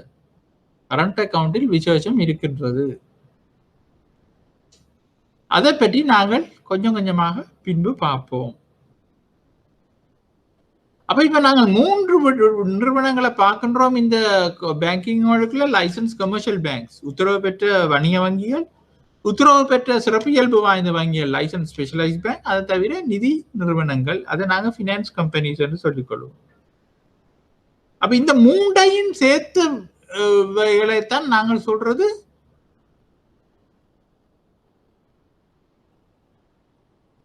Banking system. பேங்கிங் சிஸ்டம் இல்லாட்டா ஃபைனான்சியல் சிஸ்டம் என்று நாங்கள் சொல்லிக்கொள்வோம். இந்த ஃபைனான்சியல் சிஸ்டத்தை தான் நாங்கள் சொல்லுகிறோம் ஃபைனான்சியல் இன்டர்மீடியரிஸ். ஃபைனான்சியல் இன்டர்மீடியரிஸ்னா இடைத்தரகர்கள், நிதி இடைத்தரகர்கள். இந்த இடைத்தரகர்கள் என்ன செய்கின்றார்கள் என்று சொன்னால், மத்திய வங்கிக்கும் பொதுமக்களுக்கும் இடையே இருந்து இந்த பண ரீதியான நிதி விடயங்களை ஒரு இடைத்தரகர்களாக இருந்து ஒழுங்குபடுத்த உதவுகின்றார்கள்.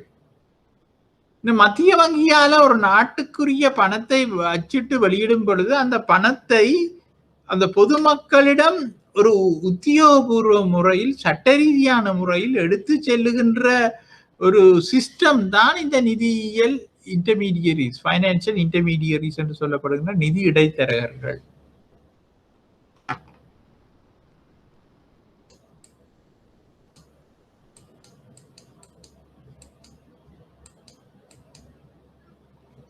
அப்ப இந்த லைசன்ஸ் ஸ்பெஷலைஸ் பேங்கை பற்றி நாங்கள் பார்க்கும் பொழுது இந்த வணிக வங்கிகளை தவிர உத்தரவு பெற்ற விசேட வங்கிகள், அதாவது லைசன்ஸ் ஸ்பெஷலைஸ் பேங்க்ஸும் இவ்வாறான கடன் வழங்குகளை செய்கின்றனர்.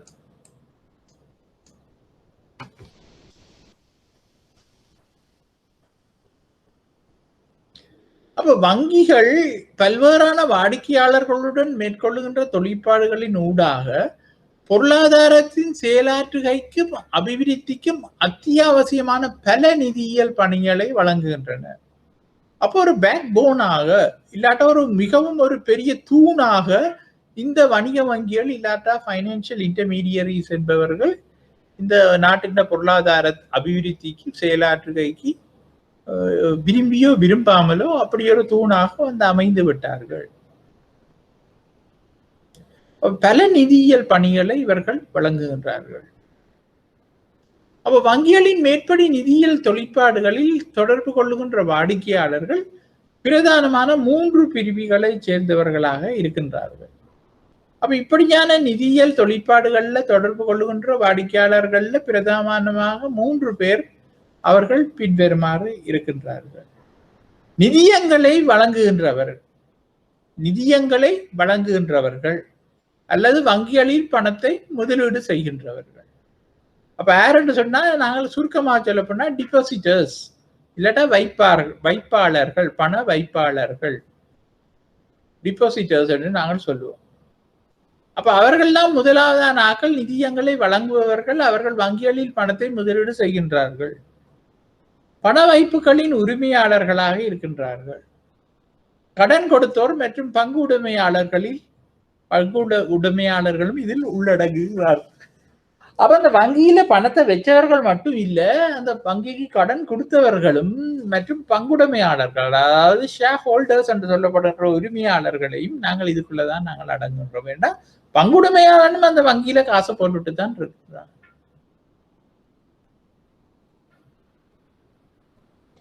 அடுத்தது வங்கி கடன் வசதிகளை பெறுகின்றவர்கள். அப்ப அந்த வங்கியில போய் கடனை பெற்று கடன் வசதிகளை பெறுகின்றவர்களை நாங்கள் இன்னொரு கேட்டகரியாக சொல்லிக் கொள்கின்றோம். உதாரணமாக என்னையே எடுத்துக்கொள்வோம் என்று சொன்னால், நான் வந்து வங்கியில டிபாசிட் வச்சிருக்கின்றேன் என்று சொல்லுவோம். வங்கியில காசை போட்டுட்டு இருக்கின்றேன். அதே சமயம் நானே அந்த வங்கியில போய் கடன் கேட்கலாம். வங்கி ஓமன்னு சொல்லி எனக்கு கடன் தந்தால் தருகின்றது வைப்போம். அப்ப நிதியங்களை வழங்குபவர்களும் அவர்கள்தான், வங்கி கடன் வசதிகளை பெறுகின்றதும் ஒரே ஆள் தான், நான் தான். ஆனா அந்த 2 கேட்டகரிக்குள்ளேயும் நான் வருகின்றேன். அதைத்தான் நான் உங்களுக்கு இதுல சொல்றேன். நிதியங்களை வழங்குகின்றவர்கள் அல்லது வங்கிகளில் பணத்தை முதலீடு செய்பவர்கள் பண வைப்புகளின் உரிமையாளர்கள், கடன் கொடுத்தோர் மற்றும் பங்கு உடைமையாளர்கள் இதில் உள்ளடங்குகின்றனர். வங்கி கடன் வசதிகளை பெறுகின்றவர்கள், அப்ப அது 2வது கேட்டகரி. இவர்கள் நீண்ட காலம் வங்கியில் வைப்புகளை பணி வருவதனூடாக வங்கியின் நம்பிக்கையை கட்டியெழுப்பி கடன் பெறுவதன் மூலம் தொடர்ந்தும் வங்கியில் நம்பிக்கையை பெற்றிருப்பார்கள். அப்ப நாங்கள் வங்கியில ஒரு கடனை பெறேன்னு சொன்னால் சும்மா பெற இயலாது. வங்கியில காசு விஷயத்துல வங்கிக்கு நாங்கள் நம்பிக்கையை ஊட்டி இருக்க வேண்டும். அப்ப நான் ஒரு வாடிக்கையாளராக இருந்து வங்கியில நான் காசு பணத்தை போட்டு ஒரு ஒழுங்கான நம்பிக்கை வரக்கூடியதான, வங்கிகளுக்கு நம்பிக்கை வரக்கூடியதான ஒரு வாடிக்கையாளனாக நான் இருக்க வேண்டும். அப்படி இருக்கும் பொழுது வங்கி எனக்கு கடன் தரும். நடைமுறை வாழ்க்கையிலேயும் அதுதான். நாங்கள் நேர்மையாக ஒழுங்காக இருந்தால் மக்கள் எங்களுக்கு யாரும் நாங்கள் இருக்கிற சமூகத்துக்குள்ளே எங்களுக்கு நம்பிக்கையாக ஏதாவது ஒரு உதவி செய்வார்கள். அப்படி இல்லை என்று சொல்லி நாங்களும் கள்ளத்தனமாக வேலைகள் செய்ய வெளிக்கிட்டால் நீண்ட காலத்தில் மக்கள் மீது நம்பிக்கை இழந்த ஆரம்பத்தில் மக்கள் விரும்புவார்கள், நம்பிக்கையை வச்சிருப்பார்கள். ஆனால் தொடர்ந்து கொண்டு போகும் பொழுது ஒரு கட்டத்தில் அவர்கள் எங்களை விளங்கிக் கொள்ளுவார்கள், நம்பிக்கை இல்லாத ஆள் என்று. அதுக்கு பிறகு அவர்கள் உதவி செய்ய வரமாட்டார்கள். அப்ப அதே பிராக்டிஸை தான் இங்கே வங்கிகளும் செய்கின்றன. அப்ப இவர்கள் நீண்ட காலம் வங்கியில் வைப்புகளை பேணி வருவதனூடாக வங்கியில் நம்பிக்கையை கட்டி எழுப்பி கடன் பெறுவதன் மூலம் தொடர்ந்தும் வங்கியின் நம்பிக்கையை பெற்றிருப்பார்கள். அடுத்தது பண கொடுப்பனவுகள் பெறுகைகள். பண கொடுப்பனவுகள் பெறுகைகள். அப்ப பண கொடுக்கல் வாங்கல்கள் மற்றும் பண முதலீட்டுடன் தொடர்புடையதாக வங்கியினால் வழங்கப்படுகின்ற பல்வேறான நிதியியல் பணிகளை பெறுகின்ற வாடிக்கையாளர்கள். பண கொடுப்பனவுகள் பெறுகைகள், பண கொடுக்கல் வாங்கல்கள் மற்றும் பண முதலீட்டுடன் தொடர்புடையதாக வங்கியினால் வழங்கப்படுகின்ற பல்வேறான நிதியியல் பணிகளை பெறுகின்ற வாடிக்கையாளர்களை இதுக்குள்ள சொல்லிக் கொள்ளலாம். அப்ப வங்கி வைப்புகளை பெற்றுக்கொள்வதும் அதை அந்த வைப்பை கடன் கொடுப்பதும் தான் முக்கியமாக தொழிலாக இருப்பதும் என்றதுக்கு என்ன, அதோடு தொடர்புடைய நிறைய சேவைகளை இப்ப வழங்கி கொண்டிருக்கின்றது. வங்கியானது நிறைய சேவைகளை வழங்கி கொண்டிருக்கின்றது. அது வர்த்தக வங்கியாக இருந்தால் என்ன, லைசன்ஸ் ஸ்பெஷலா சிறப்பியல்பு வாய்ந்த வங்கியா இருந்தா என்ன, நிதி நிறுவனங்களா இருந்தா என்ன, நிறைய வேலைகளை செய்து கொண்டிருக்கின்றது. அப்ப குறிப்பிட்டது ஒரு வங்கி வங்குரோத்து நிலைக்கு அல்லது முறிவடைதலுக்கு உள்ளாகின்ற போது வைப்பு உரிமையாளர்களுக்கும் கடன் கொடுத்தோருக்கும் நேரிடுகின்ற நட்டத்தை பற்றி எப்போதும் வலியுறுத்தப்படுகின்ற போதிலும் மேலே காட்டப்பட்டுள்ள ஏனைய வாடிக்கையாளர்களுக்கும் பல்வேறான நட்டங்களும் சிரமங்களும் ஏற்படுகின்றன. அப்ப இது ஒரு அட்வான்ஸ் பாயிண்ட் ஒன்று. இதை நீங்கள் பாருங்க, குறிப்பிட்டது ஒரு வங்கி வங்குரோத்து நிலைக்கு, அதாவது வங்குரோத்து நிலைன்றது பேங்க்ரப்ட் என்று சொல்லுவோம். பேங்க்ரப்ட் நிலை அல்லது முறிவடைதலுக்கு உள்ளாடுகின்ற போது, பேங்க்ரப்ட் ஒருத்தனுக்கு கடன் கொடுத்து போட்டு அந்த கடனுக்கு திருப்பி செலுத்துவதற்கு வழி இல்லாத நிலை வரும்போது அது பேங்க்ரப்ட், வங்குரோத் என்று சொல்லுவோம். அப்ப வங்கி வைப்பாளர்களிடமிருந்து காசை வேண்டி போட்டு அந்த வைப்பாளர்களுடைய காசை உரிய காலத்தில் இல்லட்டா கேட்கும் பொழுது கொடுக்க முடியாமல் போனால் அந்த வங்கி வங்குரோத்து நிலை அடைகின்றது என்று அர்த்தம். அப்ப வங்குரோத்து நிலை ஏற்பட்டு அதிலிருந்து வங்கி மீள முடியாத நிலை ஏற்படும் பொழுது அடுத்ததாக அந்த வங்கி முறிவடைதல், அதாவது வங்கி இல்லாம போற நிலை ஒன்று வருகின்றது. அப்ப அந்த வைப்பு உடைமையாளர்களுக்கும் கடன் கொடுத்தோருக்கும் நேரிடுகின்ற நட்டத்தை பற்றி எப்பொழுதும் வலியுறுத்தப்படுகின்ற போதும் அது இப்படியான ஒரு நிலை ஏற்படும் பொழுது இந்த வங்கிகளுக்கு வைப்பிலிட்டவர்கள் எவ்வளவோ கஷ்டப்படினோம். போட்ட காசு, நம்பிக்கையா போட்ட காசு கிடைக்கலையே என்று பெரிய பிரச்சனையா போகின்றது. அப்படி சொல்லுகின்ற போதிலும் மேலே காட்டப்பட்டுள்ள ஏனைய வாடிக்கையாளர்களுக்கும் பல்வேறான நட்டங்களும் சிரமங்களும் ஏற்படுகின்றன. மேலே காட்டப்பட்டுள்ள ஏனைய வாடிக்கையாளர்களுக்கும் பல்வேறான நட்டங்களும் சிரமங்களும் ஏற்படுகின்றன. உதாரணமாக வங்கி கடன்களின் மூலம் தொழிற்பாடுகளில் ஈடுபடுகின்ற வாடிக்கையாளர்களுக்கு தேவையான கடன் நிதியங்கள் கிடைக்காமையால் அத்தகைய தொழில் முயற்சிகள் பாதிக்கப்படும். அப்ப நாங்கள் வைப்பாளர்களை பற்றி கேட்கிற மட்டும் இல்ல, வங்கியில கடன் வேண்டிக் கொண்டிருக்கிறார்களுக்கும் பிரச்சனையா வந்துடும். இப்ப நான் வைப்பில் இட்டிருக்கின்றேன், 1 மில்லியன் ரூபாய் வைப்பில் இட்டிருக்கின்றேன், வங்கி முறியடைய போது வங்குரோத்து நிலையா போயிட்டு நான் போட்ட 1 மில்லியன் எனக்கு கிடைக்காம விட்டுட்டுதே என்ற பிரச்சனை மட்டுமல்ல. இப்ப இன்னொருவர் வங்கியில கடன் பெற்று தன் பிசினஸ் செய்து கொண்டிருப்பார். அவரால் தொடர்ந்து அந்த வங்கியில கடன் எடுக்க முடியாம போனோம்னு அவருக்கு தண்ட முயற்சியை கொண்டு நடத்த இயலாத ஒரு நிலை ஏற்படும். அப்ப அதே போன்று கொடுப்பனவு பணிகள் மற்றும் வங்கி உத்தரவாதங்கள் போல் நிதியியல் பணிகளை பெற்றுக்கொள்வதற்கு வங்கியுடன் தொடர்பு கொண்டுள்ள வாடிக்கையாளர்களும் அத்தகைய பணிகள் முறிவடைவதன் மூலம் நட்டம் அடைகின்றனர்.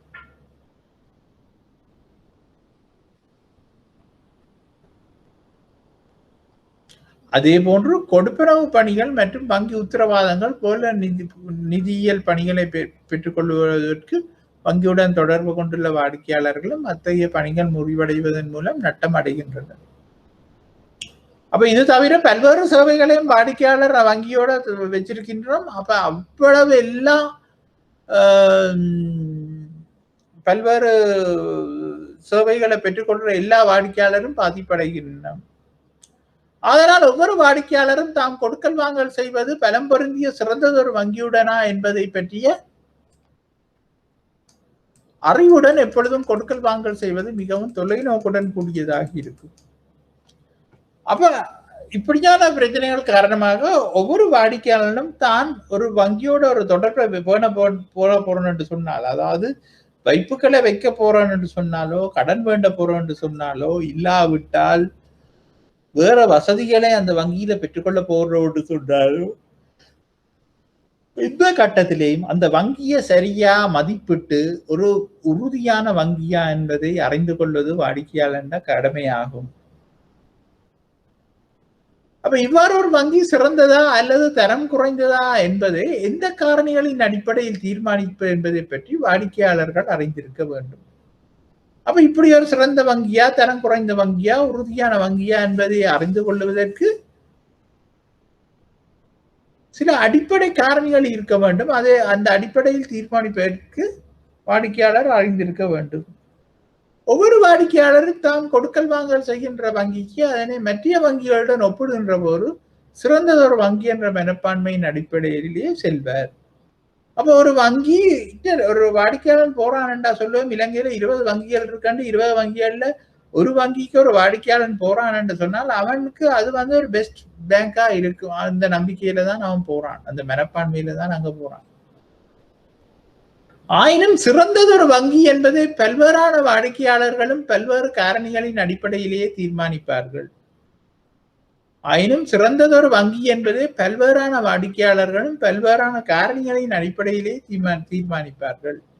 வைப்புகளும் உயர்ந்தளவு வட்டி செலுத்துகின்ற கவர்ச்சிகரமான வர்த்தக விளம்பரங்களை வெளியிடுகின்ற வங்கி சிறந்ததொரு வங்கியாகும் என அநேகமான வைப்புடைமையாளர்கள் கருதுகின்றனர். அப்ப நாங்கள் விளம்பரங்களை பார்த்து மயங்குகின்றோம். அது எந்த ஒரு பகுத்தறிவான மனிதனாக இருந்தாலும் விளம்பரங்கள், தொடர்ச்சியான விளம்பரங்கள், கவர்ச்சிகரமான விளம்பரங்கள் வரும் பொழுது அதில் மயங்கி நாங்கள் அதை நம்புகின்றோம். அப்படி சொல்லப்படுகின்ற விடயங்களை நாங்கள் நம்புகின்றோம். மிகவும் வசதியான நிபந்தனைகளின் கீழ் அல்லது விரைவாக கடன் வழங்குகின்ற ஒரு வங்கி சிறந்ததொரு வங்கியாகும் என கடன் வாடிக்கையாளர்கள் கருதுவார்கள். அப்போ நான் ஒரு கடன் கேட்க போகின்றேன், குயிக்கா வேலைகளை முடிச்சு ஒரு 3 நாள்ல 4 நாள்ல ஒரு கிழமையில ஒருத்தன் ஒரு லோன் தாரான்னு என்று சொன்னா நாங்கள் நினைச்சிடும் அது ஒரு நல்ல வங்கி என்று. அல்லது மிகவும் வசதியான நிபந்தனைகள்ல, கண்டிஷன்ல, எங்களுக்கு இலகுவான, எங்களுக்கு விரும்பக்கூடிய நிபந்தனைகள்ல ஒருத்தன் கடன் தாரான்னுட்டா நாங்கள் அதை நினைச்சிடுவோம். அநேகமானவர்கள் அரச வங்கிகள் சிறந்த வங்கிகளாகும் என்று கருதுகின்றார்கள். அப்ப இலங்கையில இன்றைக்கும் நகர்ப்புறங்களிலும் பார்க்க கிராமப்புறங்கள்ல மக்கள் அரச வங்கிகள்ல கூடுதலான நம்பிக்கை வச்சிருக்கின்றார்கள். இலங்கை வங்கி, மக்கள் வங்கி, தேசிய சேமிப்பு வங்கி ஆகியவற்றில் கூடுதலான நம்பிக்கைகளை வச்சிருக்கின்றார்கள். ஏனென்று சொன்னால் ஏதோ ஒரு நம்பிக்கை, அரசாங்கம் மதங்களை பாதுகாக்கும் என்ற அடிப்படை. புதுப்பாணியிலான பாரிய கட்டடங்களை கொண்டுள்ள பாரிய வங்கிகள் சிறந்த வங்கிகளாகும் என்று சிலர் கருதுகின்றனர். அப்ப சில புது பாணியில் மாடர்ன் சிஸ்டத்துல ஏடிஎம் கார்டுகள், அது இது, இன்டர்நெட் பேங்கிங், அப்படி இப்படி என்று சொல்லி சிஸ்டங்கள், டக்கான அப்ளிகேஷனை டவுன்லோட் பண்ணுங்க, உங்களுக்கு புத்தகம் இல்லை, சேவிங் புக்கும் இல்லை, ஒன்றும் இல்லை, காசை போட்டோன்னா இந்த அப்ளிகேஷன் டவுன்லோட் பண்ணோன்னா யூ ஆர் ரெஜிஸ்டர்ட், இந்த இவ்வளவு காசு இருக்குது என்று எல்லாம் சிஸ்டத்துல காட்டினோன்னு பெரிய பெரிய கட்டிடங்கள்ல சொந்தமாக வச்சு கொண்டு இல்லாட்டா பெரிய பெரிய கட்டிடங்கள்ல இயங்குகின்ற பெரிய பெரிய வங்கிகளை சில மக்கள் நினைக்கிறோம் அது ஒரு நல்ல வங்கியாக இருக்கும். அப்ப இதுல உங்களுக்கு ஒரு கிளியர் பிக்சர் ஒன்று வந்து கொண்டிருக்கின்றது. நீங்கள் பாருங்க அந்த வங்கிகளை பற்றி என்ன மாதிரி மக்கள் ஏமாறினோம். இது வங்கியில மட்டுமில்லை, வேற எந்த விடயத்திலையும் நாங்கள் ஏமாறுகின்றோம். ஆயினும் ஒரு வங்கியின் சிறந்த தன்மையை அல்லது பலம் பொருந்திய தன்மையை வங்கி தொழிற்பாடுகளை பேணி வருகின்ற விதத்தில் தொடர்பிலான நிதியியல், தொழில்துறை மற்றும் முகாமைத்துவ தகவல்களின் அடிப்படையிலே அன்றி மேற்படி காரணிகளின் அடிப்படையில் தீர்மானிக்க கூடாது. அப்ப என்ன மாதிரி ஒரு வங்கி அந்த நிதியியல் தொடர்பான இல்லாட்டா அந்த தொழில்துறை தொடர்பான மேனேஜ்மெண்ட் தகவல்கள், அதாவது அந்த பெஸ்ட் மேனேஜ்மெண்ட் டீம் ஒன்று இருக்கின்றது என்ற விடயங்களை பற்றி அறிந்து அதன் மூலமா நாங்கள் ஒரு தீர்மானம் எடுக்க வேண்டுமே ஒழிய இப்படியான விடயங்கள்ல தீர்மானம் எடுக்க கூடாது. உதாரணமாக ஒரு வங்கியின் 5 தொகை எடுத்து பேலன்ஸ் ஷீட் எடுத்து நாங்கள் பார்ப்போம். பேலன்ஸ் ஷீட்டை பார்க்கும் பொழுது அதில் எங்களுக்கு தெளிவாக இருக்கும் அந்த வங்கியினுடைய நிலைப்பாடு. அப்ப அந்த பேலன்ஸ் ஷீட்டை பார்க்குவதற்கு எங்களுக்கு ஒரு சின்ன அடிப்படை அறிவு ஒன்று தேவைப்படும். சில கணக்கியல் வீதாசாரங்கள், அக்கவுண்டிங் ஈக்குவேஷன் என்று சொல்லப்படுகின்ற கணக்கியல் வீதாசாரங்களை நாங்கள் பயன்படுத்த வேண்டி இருக்கும்.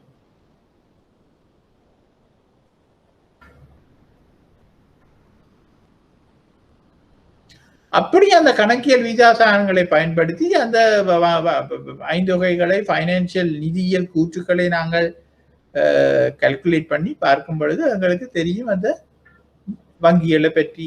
அதே சமயம் அந்த வங்கியின் முகாமைத்துவத்தில் இருக்கிற மேனேஜ்மெண்ட் டீம் எப்படியான ஆக்கள் என்பதையும் அறிவதன் மூலம் நாங்கள் அந்த வங்கிகளோட ஸ்திரத்தன்மையை அறிந்து கொள்ளலாம். ஏனைய தொழில் முயற்சிகளை போன்றே வங்கிகளும் லாபமீட்டும் பொருட்டே தொழிற்பாடுகளில் ஈடுபடுகின்றன. அப்ப ஏனைய தொழில் முயற்சிகளை போல வங்கிகளும் லாபமீட்டும் பொருட்டே தொழிற்பாடுகளில் ஈடுபடுகின்றன என்பதோடு இதன் பொருட்டு பல்வேறான தொழில் ரீதியான இடர் நேர்வுகளுக்கு முகம் கொடுக்க வேண்டும். அப்ப உண்மையிலேயே வங்கியில லாபமீட்டும் பொருட்டுத்தான் அவர்கள் வருகின்றார்கள். ஏனென்று சொன்னால் அவர்களுடைய மூலதனம் சொந்த மூலதனம் அல்ல, வைப்பாளர்கள்ட வைப்புகளாக காசு எடுத்து அதை கடன் கொடுத்து அதன் மூலமாக வைப்பாளர்களுக்கு வட்டியையும் கொடுத்து முதலையும் கொடுக்கின்றனர். இவர்கள் இருந்தேரையில ஒரு கொஞ்சம் காசை ஈட்டுகின்றனர் என்று நாங்கள் சொல்லிக் கொண்டாலும் அதுவே உண்மையாக இருந்தாலும் நிறைய ரிஸ்க் இருக்கின்றது. அந்த வங்கி தொழில் நிறைய ரிஸ்க் இருக்கின்றது. ஏனென்று சொன்னால் நாங்கள் கடன் கொடுப்பவன் ஒழுங்கானவனாக இருந்தால்தான் அவரிடமிருந்து ஒழுங்காக அந்த கடனை நாங்கள் திருப்பி எடுத்துக் கொள்ளலாம். இல்லாவிட்டால் இது எங்களுக்கு, அதாவது அந்த வங்கிகளுக்கு பெரும் பிரச்சனையாக இருக்கும். கொடுத்த கடன் திரும்பி வராத நிலை ஏற்படும். அப்ப இதைத்தான் நாங்கள் ரிஸ்க் என்று சொல்றோம். இடர் நேர்வு என்பது ரிஸ்க். அப்ப இந்த இடர் நேர்வுகளுக்கு முகம் கொடுப்பதன் பிரதிபலனாக லாபம் கிடைக்கின்றது. அது எந்த பிசினஸ்லயும் அப்படித்தான். ஆனால் பேங்கிங் விஷயத்தை பொறுத்த மட்டும் கூடுதலான ரிஸ்க் இருக்கின்றது. அதே போன்று ஏனைய தொழில்துறையை போன்றே வங்கிகளும் இந்த இடர் நேர்வுகளை ஒழுங்காக முகாமைத்துவம் செய்ய தவறும் பட்சத்தில் வங்குரோத்து அடைவதற்கும் முறிவடைவதற்கும் முகம் கொடுக்க வேண்டி ஏற்படலாம்.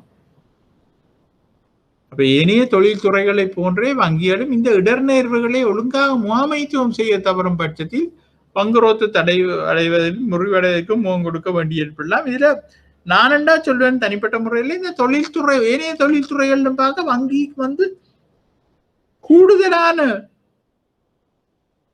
ஒழுங்குபடுத்தல்களை செய்ய வேண்டும். இந்த ரிஸ்க் மேனேஜ்மெண்ட்டை ஒழுங்காக செய்ய வேண்டும். என்ன ஒரு சின்ன பிழை கூட வங்கியை விழுத்துவதற்கு ஏதுவாக அமைந்து விடும். அதனால் வினைத்திறன் மிக்க இடர் தேர்வு முகாமைத்துவத்தை கொண்டுள்ள ஒரு வங்கியையே பலம்படுத்திய சுதந்திர வங்கியாக கருதல் வேண்டும். அதனால் வினைத்திறன் மிக்க இடர் நேர்வு முகாமைத்துவத்தை கொண்டுள்ள எஃபிஷியன்ட் ரிஸ்க் மேனேஜ்மெண்ட் என்று நாங்கள் சொல்றோம். எஃபிஷியன்ட்லி மேனேஜ் ரிஸ்க் ஒரு வங்கியை பலம் பொருந்திய சுதந்திர வங்கியாக கருதுதல் வேண்டும்.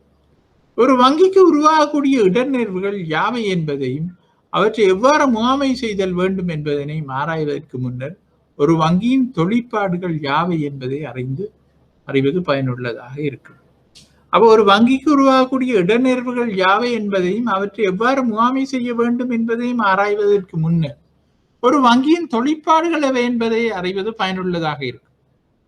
அப்ப எங்கட சிலபஸை பொறுத்த மட்டும் வங்கியில உருவாகக்கூடிய இடர்நேர்வுகளை பற்றி படிக்க வேண்டிய அவசியம் இல்லை.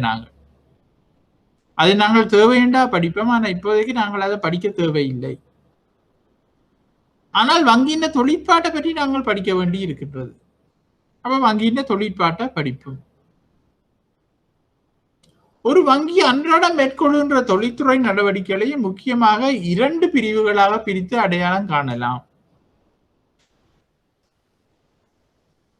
ஒரு வங்கி அன்றாடம் மேற்கொள்ளுகின்ற அந்த தமிழை திருத்திக் கொள்ளுங்க, மேற்கொள்ளுகின்ற தொழில்துறை நடவடிக்கைகளை முக்கியமாக 2 பிரிவுகளாக பிரித்து அடையாளம் காணலாம். அவையாவன ஐந்தொகையில் உள்ளடங்குகின்ற தொழிற்பாடுகள். ஆன் பேலன்ஸ் ஷீட் ஐட்டம்ஸ் என்று நாங்கள் சொல்லுவோம். 5 வகைக்கு உள்ளுக்கு வார விடயங்கள். நாங்கள் ஒரு 5 வகையை வங்கியின் 5 வகை எடுத்த வேண்டாம், 5 வகைக்கு உள்ளுக்கு கொஞ்சம் விடயங்கள் இருக்கும், 5 வகைக்கு வெளியில கொஞ்சம் விடயங்கள் இருக்கும். அப்ப அந்த மாதிரி நாங்கள் சொல்ல போனால் ஆன் பேலன்ஸ் ஷீட் ஐட்டம்ஸ் வங்கிய 5 வகைக்கு உள்ளுக்கு இருக்கின்ற விடயங்கள் மற்றும் 5 வகைக்கு புறம்பான தொழிற்பாடுகள். அது நாங்கள் சொல்றது ஆஃப் பேலன்ஸ் ஷீட் ஐட்டம்ஸ். இந்த ஆஃபுக்கு பக்கத்துல வர ஓ வெட்டி இருங்க, ஓ சைபரோ அதை வெட்டி இருங்க. ஆஃப் பேலன்ஸ் ஷீட் ஐட்டம்ஸ் நாங்கள் சொல்லுவோம். ஆஃப் பேலன்ஸ் ஷீட் தொழிற்பாடுகள் ஆகியனவாகும். ஒரு வங்கியின் 5 வகையில் அதனை தயாரிக்கின்ற தினத்தன்று வங்கியினால் செலுத்த வேண்டியுள்ள பொறுப்புகளும் வங்கியில் உள்ள சொத்துக்களுமே குறிப்பிடப்பட்டிருக்கும். அப்ப ஒரு வங்கியின் 5 வகையில அதனை தயாரிக்கின்ற தினத்து வங்கிக்கு செலுத்த வேண்டியுள்ள பொறுப்புகளும், வங்கியினால் நாங்கள் கொடுக்க வேண்டியதெல்லாம் லைபிலிட்டிஸா இருக்கும், வங்கிக்கு வர வேண்டியதுகள் எல்லாம் சொத்தாக இருக்கும், பெறுமதிகள் எல்லாம் சொத்துக்கள். வங்கியினால் பெறப்பட்டுள்ள நிதியங்கள் மேற்கொள்ளப்பட வேண்டியுள்ள கொடுப்பனவுகளுமே பொறுப்புகளாக கருதப்படும். வங்கியினால் பெறப்பட்டுள்ள நிதியங்கள் இல்லாட்ட பெற வேண்டிய நிதியங்கள், பெற வேண்டிய என்று போட்டுக்கொள்ளுங்க, அது பெற வேண்டிய நிதியங்களும் மேற்கொள்ள வேண்டிய கொடுப்பனவுகளுமே பொறுப்புகளாக கருதப்படும். பெறப்பட்டுள்ள என்பது சரி. வங்கியினால் கடனாக பெறப்பட்டுள்ள நிதியங்களும் மேற்கொள்ள வேண்டியுள்ள கொடுப்பனவுகளுமே பொறுப்புகளாக கருதப்படும்.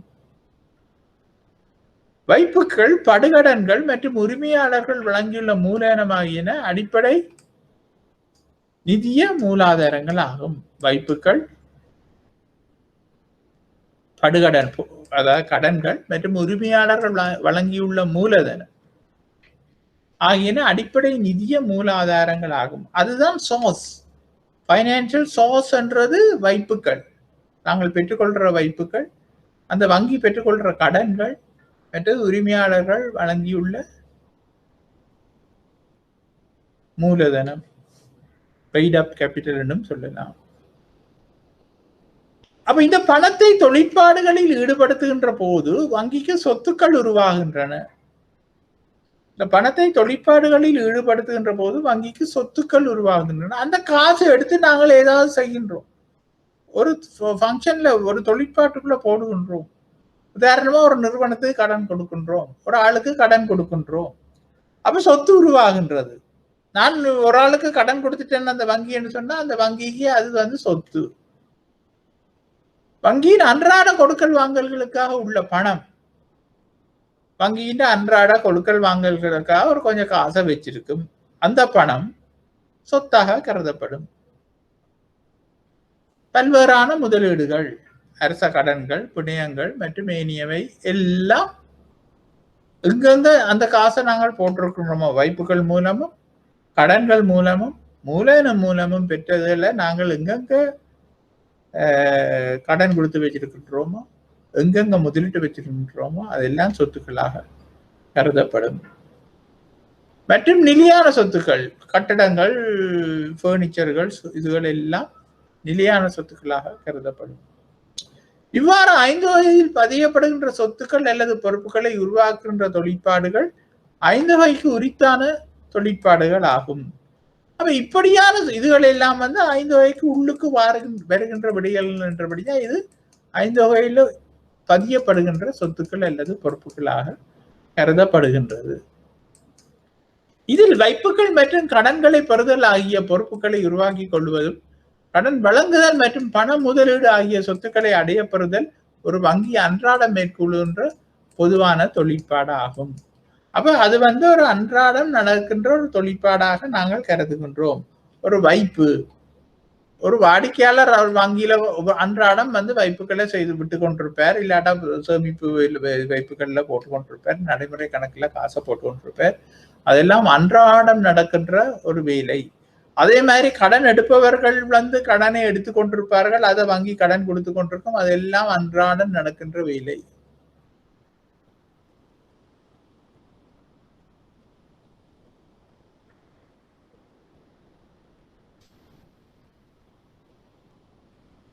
வங்கியின் 5 வகையில் அதிக பெறுமதியை இந்த தொழிற்பாடுகளை கொண்டிருக்கும்.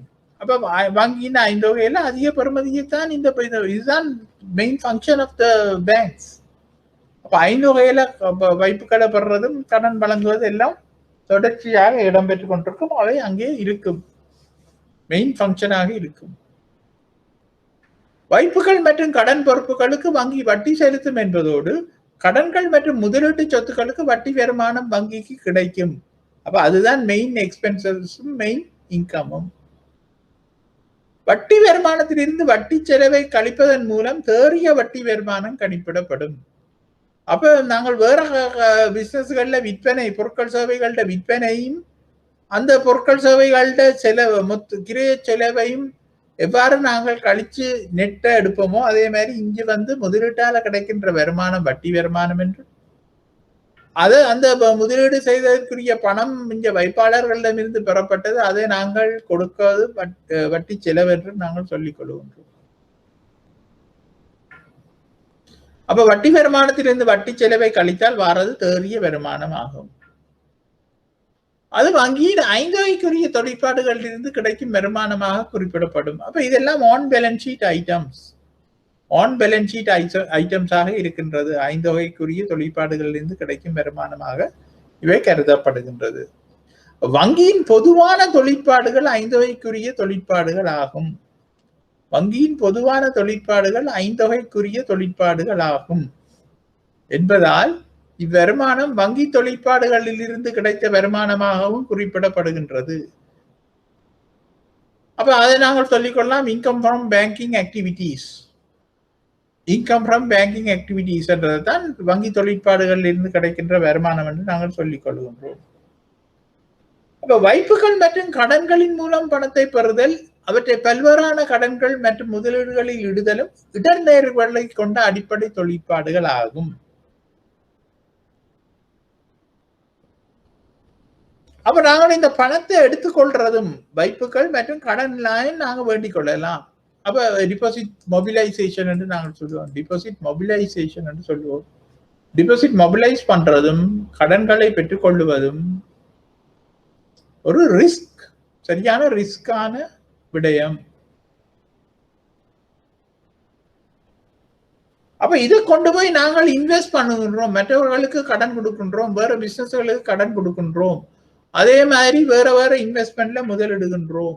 அப்படி முதலிடும் பொழுது அதுவும் சரியான ரிஸ்க் பேஸ்டான விடயம். என்ன சொன்னால் கடனை வேண்டுபவன் திருப்பி தரணும், திருப்பி தர முடியாத பட்சத்துல சிக்கலா போயிடும். அதே மாதிரி நாங்கள் முதலீடும் முதலீடுகள் எங்கேயாவது ட்ரெஷரி பில்லோ இல்லாட்ட ஏதோ ஒரு இன்வெஸ்ட்மெண்டோ ஷேர் இன்வெஸ்ட்மெண்ட்டோ எங்கேயோ கொண்டு போய் நாங்கள் இடும் பொழுதும் அங்கேயும் ரிஸ்க் இருக்கின்றது. ட்ரெஷரி பில் என்பது அரசாங்கத்தினுடைய உண்டியல் என்று முறியல் என்று சொல்லப்படுகின்றபடியால் அங்கே ரிஸ்க் குறைவு இல்லாட்டா இல்லை என்று சொல்லலாம். சவரின் இன்வெஸ்ட்மெண்ட் என்று நாங்கள் சொல்லுவோம், அதில் ரிஸ்க் இல்லை. ஆனால் தனிப்பட்ட முதலீடுகளை நாங்கள் செய்யும் போது பங்கு சந்தையில் முதலீடுகள் வேறு விதமான முதலீடுகள் செய்யும் பொழுது அங்கே பிரச்சனை வருகின்றது. வைப்பு உரிமையாளர்கள் பணத்தை மீள கோருகின்ற போது வழங்குதலும் பெறப்பட்ட கடன்களை உரிய தினத்தில் அதற்குரிய வட்டியுடன் மீள செலுத்த வேண்டியுள்ளதும் ஒரு வங்கிக்குள்ள இடர் நேர்வாகும். அப்ப வைப்பு உரிமையாளர்கள் பணத்தை மீள கோருகின்ற போது அதை திருப்பி கொடுக்கணும். பெறப்பட்ட கடன்களை உரிய தினத்தில் அதற்குரிய வட்டியுடன் மீள செலுத்த வேண்டும். நாங்க வேண்டின கடன்களுக்கு, அதாவது வங்கி ஒரு வங்கிக்குள்ள இடர் நேர்வாகும். அப்ப இப்பணத்தை பயன்படுத்தி வழங்கப்பட்டுள்ள கடன்கள் மற்றும் முதலீடுகளில் இருந்து குறித்த வட்டியுடன் அப்பணத்தை மீளப்பெற வேண்டியுள்ளமை வங்கி முகம் கொடுக்கின்ற இன்னொரு இடர் நேர்வாகும். பாருங்க, இந்த பணத்தை பயன்படுத்தி நாங்க கொடுத்திருக்கிற கடன்கள் முதலீடுகளில் இருந்து குறித்த வட்டி நாங்க அறவிட்டு கொள்ளணும். அப்படி அந்த வட்டி வந்தா தான் நாங்கள் இங்கால வைப்பாளர்களுக்கு வட்டியை கொடுக்கலாம். அந்த வட்டி வந்தா தான் எங்கட வங்கியில வேலை செய்யற ஆட்கள சம்பளத்தை கொடுக்கலாம். அந்த வருமானம் வந்தா தான் அந்த வங்கியில நாங்கள் செய்கின்ற செலவுகளுக்கு பணம் தேவைப்படும், அதை கொடுக்கலாம். அப்ப இதுதான் அந்த வங்கி ஃபேஸ் பண்ற ரிஸ்க். இதுதான் அந்த வங்கி ஃபேஸ் பண்ற ரிஸ்க். அது இடர் நேர்வென்று நான் சொல்லிக் கொண்டிருக்கிறது எல்லாம் ரிஸ்கத்தான் சொல்லிக் கொண்டிருக்கின்றது. அப்ப இவ்வளவு விடயங்களும் இந்த பந்தி முடிய மட்டும் வந்த விடயங்கள் ஆன் பேலன்ஸ் ஷீட் ஐட்டம்ஸ் என்று நாங்கள் சொல்லிக் கொள்ளுகின்றோம். On balance sheet items.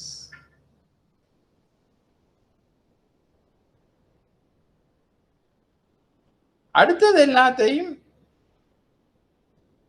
நாங்கள் ஆஃப் பேலன்ஸ் ஷீட் ஐட்டம்ஸ் என்று தான் நாங்கள் சொல்லிக் கொள்ள போகின்றோம். அடுத்த விடயங்கள் எல்லாவற்றையும் நாங்கள் ஆஃப் பேலன்ஸ் ஷீட் ஐட்டம்ஸ் என்று தான் சொல்லிக் கொண்டு போகின்றோம். அப்ப இந்த ஆஃப் பேலன்ஸ் ஷீட் ஐட்டம்ஸ் என்றால் என்ன? இந்த ஆஃப் பேலன்ஸ் ஷீட் ஐட்டம்ஸ் என்றால் என்னவென்பதை நாங்கள் பார்ப்போம்.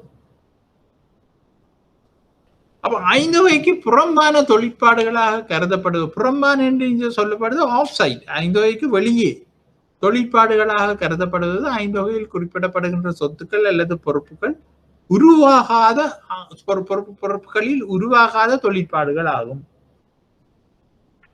என்பதோடு வங்கி தரகு தொகையை அல்லது கட்டணத்தை அறவிடாது வழங்குகின்ற பல்வேறு நிதியியல் பணிகள் இதில் உள்ளடங்குகின்றன. அதாவது இந்த வங்கி கமிஷனோ இல்லாட்டா ஃபீஸோ ஒன்றுமே சார்ஜ் பண்ணாம செய்கின்ற எத்தனையோ தொழிற்பாடுகள் இந்த ஆஃப் பேலன்ஸ் ஷீட் ஐட்டம்ஸுக்குள்ள வருகின்றது. இதில் ஒரு சில நிதியியல் பணிகளின் மூலம் வங்கிக்கு பல்வேறான எதிர்பாராத பொறுப்புகளும் கடப்பாடுகளும் உருவாகின்றன. அப்ப இதுல ஒரு சில நிதியியல் பணிகளின் மூலம் தரகு பணம் கிடைக்காட்டாலும் அதுல ஆஃப் பேலன்ஸ் ஷீட்ல இருக்கிற விடயங்களால பல்வேறு கண்டிஜென்சிஸ் அண்ட் கமிட்மெண்ட்ஸ் என்று சொல்லப்படுகின்ற எதிர்பாராத பொறுப்புகளும் கடப்பாடுகளும் உருவாகின்றன. உதாரணமாக ஒரு நாணய கடிதத்தை வழங்குதல், வங்கி உத்தரவாதங்களை வழங்குதல், பங்குகள் மற்றும் தொகுதி கடன்களின் மீள் காப்புறுதி, விலை கேள்வி முறிகளை வழங்குதல், முன்னோக்கிய செலாவணி உடன்படிக்கைகள் மற்றும் கடன் அட்டைகள் ஆகியவற்றை குறிப்பிடலாம். அப்ப இதை நாங்கள் டீட்டெயிலா படிக்கிட்டோம் என்றால் சில வேளை உங்களுக்கு தலையை சுத்தலாம். அதால நான் அது சுருக்கமா சொல்லிட்டு போகின்றேன். இல்லாட்டா நாங்கள் வேறொரு சந்தர்ப்பத்தில் அதை என்னவென்பதை நாங்கள் பார்ப்போம். நாணய கடிதங்களை வழங்குவது என்பது லெட்டர் ஆஃப் கிரெடிட் என்று நாங்கள் சொல்லுவோம், எல்சி என்று சொல்லுவார்கள். இப்ப வங்கியில் வேலை செய்பவர்களுக்கு அது விளங்கும், இல்லாவிட்டால் கொஞ்சம் கஷ்டமா இருக்கும் ஸ்கூல் லீவர்ஸுக்கு அவர்களுக்கு. எல்சி கடிதங்களை வழங்குதல், உத்தரவாதங்களை கரண்டீஸ் வழங்கி இருக்கும் வங்கி. அப்படியான இதுகளைத்தான் நான் கண்டிஜென்ஸ் அண்ட் கமிட்மெண்ட்ஸ் என்று சொல்லுகிறது வங்கிகளுக்கு. அப்ப அந்த உத்தரவாதங்களை மீறும் பொழுது வங்கிக்கு பிரச்சனைகள் வரும். அதால இவ்வாறான கண்டிஜென்ஸ் அண்ட் கமிட்மெண்ட்ஸ் சரியான ரிஸ்க் உள்ளதாக உள்ளது இந்த வங்கிகளுக்கு.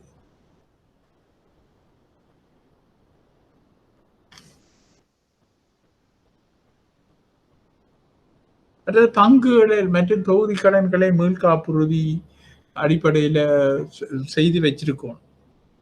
மீள்காப்புறுதி என்று சொல்ல போனா இப்ப அந்த பங்குகளோ தொகுதி கடன்களையோ கட்ட முடியாத ஒரு நிலை வரும் பொழுது அந்த இன்சூரன்ஸுக்குள்ளால எடுத்து அந்த காசை கட்டுவது. விலை கேள்வி முறைகளை வழங்குதல், முன்னோக்கிய செலாவணி உடன்படிக்கைகள், ஃபார்வர்ட் எக்ஸ்சேஞ்ச் கான்ட்ராக்ட்ஸ் என்று சொல்லப்படுகிறது. முன்னோக்கிய செலாவணி உடன்படிக்கைகள் இலங்கை மத்திய வங்கி இப்ப கிட்டடியில ஒரு மாசத்துக்குள்ள இந்த நாணய மதிப்பிறக்கங்கள் கூடுதலாக இடம்பெற்றுக் கொண்டிருக்கின்ற காரணத்தால வர்த்தக வங்கிகளுக்கு சொல்லி இருக்கின்றது இந்த முன்னோக்கிய செலாவணி உடன்படிக்கைகள், அதாவது ஃபார்வர்ட் எக்ஸ்சேஞ்ச் கான்ட்ராக்ட்ஸ், ஃபார்வர்ட் கான்ட்ராக்ட்ஸை செய்ய வேண்டாம். நீங்கள் எவ்வளவு பேர் இந்த பேப்பர்களை பார்க்க படிச்சிருப்பீங்களோ தெரியாது. அதை சொல்றது ஃபார்வர்ட் கான்ட்ராக்ட். அதாவது இன்றைக்கு டிசைட் பண்றது 3 மாதத்தால இந்த ஃபார்வர்ட் கான்ட்ராக்ட் இந்த டாலர் இன்ன விலையில இருக்கும், 6 மாதத்தால இன்ன விலையில இருக்கும் சொல்லி ஃபார்வர்ட் கான்ட்ராக்ட் ஒன்றை புக் பண்றது.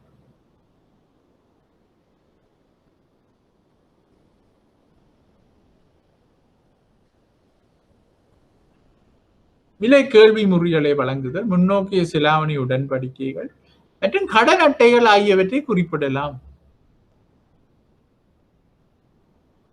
அப்ப இவற்றின் காரணமாக எதிர்காலத்தில் வங்கிக்கு நிதியியல் பொறுப்புகளோ அல்லது பணம் செலுத்துவதற்கான இடர் நேர்வோ உருவாகலாம். அப்ப இப்படியான ஆஃப் பேலன்ஸ் ஷீட் ஐட்டம்ஸ் என்ன இப்படியான கரண்டீஸ் மூலமாக வங்கிக்கு நிதியியல் பொறுப்புகள் ஏற்படும், இல்லாட்ட பணம் செலுத்துவதற்கான இடர் நேர்வுகள் உருவாகலாம். உதாரணமாக இறக்குமதி கொடுக்கல் வாங்கல்களின் பொருட்டு நாணய கடிதம் ஒன்று வழங்கப்பட்டுள்ள போது குறிப்பிட்ட தினத்தில் இறக்குமதியாளர் ஏற்றுமதிக்குரிய கொடுப்பனவை வங்கிக்கு செலுத்த தவறும் இடத்து அப்பணத்தை ஏற்றுமதியாளருக்கு செலுத்துவதற்கு வங்கிக்கு நேரிடும். அப்ப எல்சி என்பது நாணய கடிதம். அப்ப இந்த நாணய கடிதத்தை வாடிக்கையாளர் ஒரு ஆள் இறக்குமதி செய்ய போறாருன்னா வங்கியில போய் இந்த எல்சி என்று சொல்லப்படுகின்ற லெட்டர் ஆஃப் கிரெடிட்டை ஓபன் பண்ண வேண்டும். அப்படி ஓபன் பண்ணினால் அந்த வாடிக்கையாளர் அந்த காசு தருகின்றாரோ இல்லையோ, இந்த வங்கி வெளிநாட்டில் இருக்கிற ஏற்றுமதியாளர் வங்கிக்கு கொடுக்க வேண்டிய ஒரு கடப்பாட்டை பொறுப்பை ஏற்றுக்கொள்ளுகின்றது. அப்ப அது ரிஸ்க். அதுதான் இதுல சொல்லப்படுகின்றது. அப்ப இவ்வாறான கொடுக்கல் வாங்கல்களின் பெறுமதியை வங்கியானது 5 வகையில் கொடுக்கல் வாங்கல்களுக்கு கீழ் எதிர்பாராத பொறுப்புகளாகவும் கட்டுப்பாடுகளாகவும் கடப்பாடுகளாகவும் குறிப்பிடும். இவ்வாறான கொடுக்கல் வாங்கல்களினூடாகவும் வங்கிக்கு இடர் நேர்வு உள்ளது. அப்ப இவ்வளவுத்தையும் நாங்கள் ஏன் இதுல கதைக்கிறோம் என்று சொன்னா, இவ்வளவு ரிஸ்கையும் இந்த வங்கி கொண்டுள்ளது என்றதுதான். இந்த வங்கிக்கு இவ்வளவு ரிஸ்களும் இருக்கின்றது.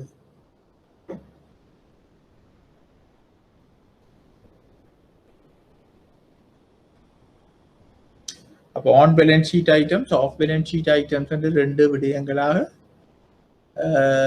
வங்கிக்கு இடர் நேர்வுகள் இருக்கின்றது.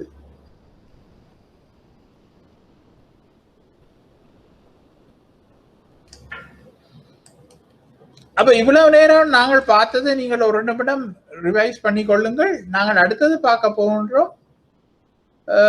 இந்த வங்கிகள்ல என்ன விதமான சேவைகள் இல்லாட்டா என்ன விதமான வாய்ப்புகளை இந்த வங்கி பெற்றுக் கொள்ளுகின்றது, வழங்குகின்றது பொதுமக்களுக்கு என்பதுதான்.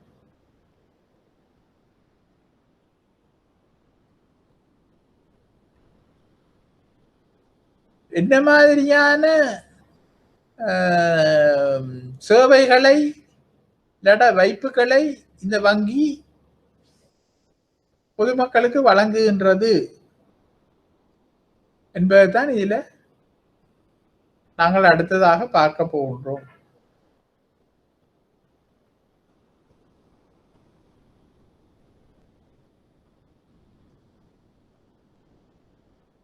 அப்ப இந்த வணிக வங்கிகளுக்குள்ள நாங்கள் கூட படிக்க வேண்டி இருக்கின்றது. அதுக்காக ஒரே அடியா கூட வேண்டி இல்லை, நாங்கள் கொஞ்சம் படிக்க வேண்டி இருக்கின்றது. ஏனென்று சொன்னால் இந்த கோசே பேங்கிங் தான். இந்த கோசே பேங்கிங் என்ற பொழுது அது நீங்கள் இன்டர்மீடியட் லெவல்ல இருக்கும் பொழுது நாங்கள் அந்த அடிப்படை வங்கி தொழிற்பாடுகளை ஃபவுண்டேஷனை வடிவா போட்டுக்கொள்ள வேண்டும். அப்படி போட்டுக்கொள்வதன் மூலமாகத்தான் இதை வச்சுக்கொண்டுதான் நிறைய இடத்துல நீங்கள் நிறைய விடயங்கள் படிக்கும் பொழுது அதெல்லாம் இதோட தொடர்புபட்டதாக இருக்கும்.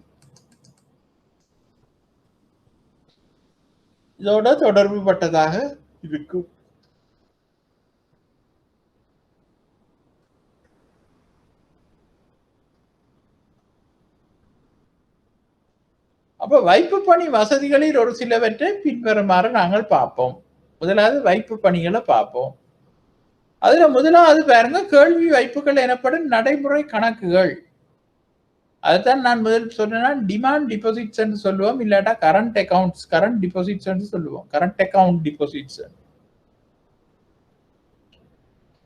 வைப்பு பணிகள், கேள்வி வைப்புகள் எனப்படும் நடைமுறை கணக்குகள், இல்லாட்டா கரண்ட் அக்கவுண்ட்ஸ். கேள்வி வைப்புகள் எனப்படும் நடைமுறை கணக்குகள் இல்லாட்டா கரண்ட் அக்கவுண்ட்ஸ் என்று நாங்கள் சொல்லுவோம். டிமாண்ட் டிபாசிட்ஸ் அல்லது கரண்ட் அக்கவுண்ட்ஸ். அப்ப இந்த டிமாண்ட் டிபாசிட்ஸ் என்று நாங்கள் சொல்றது என்னன்னா, நாங்கள் இந்த வாடிக்கையாளர் அந்த வைப்புல இல்லாட்டா அந்த கணக்குல காசை போட்டுட்டு நினைச்ச நேரத்துல திருப்பி எடுக்கலாம். ஒரு நாளும் வங்கி சொல்ல இல்லாது நீ போட்ட காசு இல்லையாண்டு. ஆனா இன்றைக்கு இருக்கிற நிலைமையில டிமாண்ட் டிபாசிட் மட்டும் இல்ல, சேமிப்பு வைப்புகள்ல கூட வங்கி மாற்றேன்னு சொல்லல அது உடனே காசை கொடுக்குறது. ஆனால் டிமாண்ட் டிபாசிட்ஸில் வங்கி வாடிக்கையாளர் கேட்கும் பொழுது உடனே காசை கொடுக்கணும் வங்கி, ஒரு கேட்டுக்கேள்வி இல்லாமல்.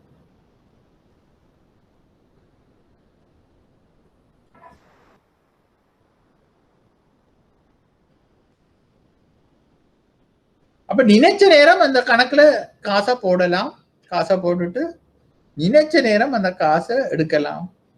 காசை எடுப்பதற்கு முக்கியமான முறை என்னன்னு சொன்னா, காசோலை ஒன்றை வரைவதன் மூலம் அந்த வாடிக்கையாளர் பணத்தை மீட்டுக் கொள்ளலாம்.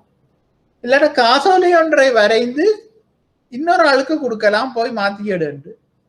இல்லாட்டா காசோலை ஒன்றை வரைந்து இன்னொரு ஆளுக்கு கொடுக்கலாம், நீ உன்னுடைய அக்கௌண்டில் அதை டிபாசிட் பண்ணு சொல்லி சொல்லலாம். அப்படி இல்லாத பட்சத்தில் அவர் ஏடிஎம் மெஷினுக்குள்ளாலேயும் தன்னுடைய காசு எடுத்துக்கொள்ளலாம். அப்போ கரண்ட் அக்கௌண்ட் வைத்திருப்பவர் என்ன செய்யலாம் சொன்னால், ஏடிஎம் மெஷினுக்குள்ளாலேயும் அதை எடுத்துக்கொள்ளலாம், காசோலை ஒன்றை எழுதியும் எடுத்துக்கொள்ளலாம்.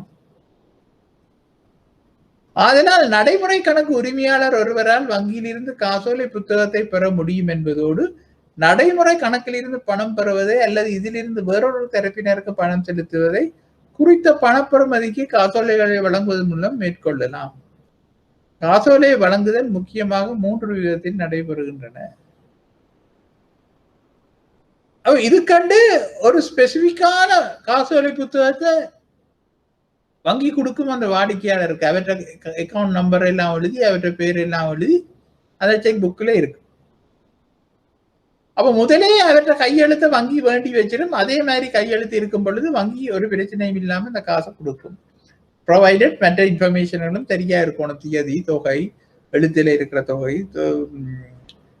தொகை எண்ணல இருக்கிற தொகை எல்லாம் கிளீனா இருந்ததுன்னா, டேமேஜ் ஆகாம சீரழியாம அந்த செக் இருக்கும் என்றால் வங்கி உடனடியா அந்த காசை கொடுத்துடும்.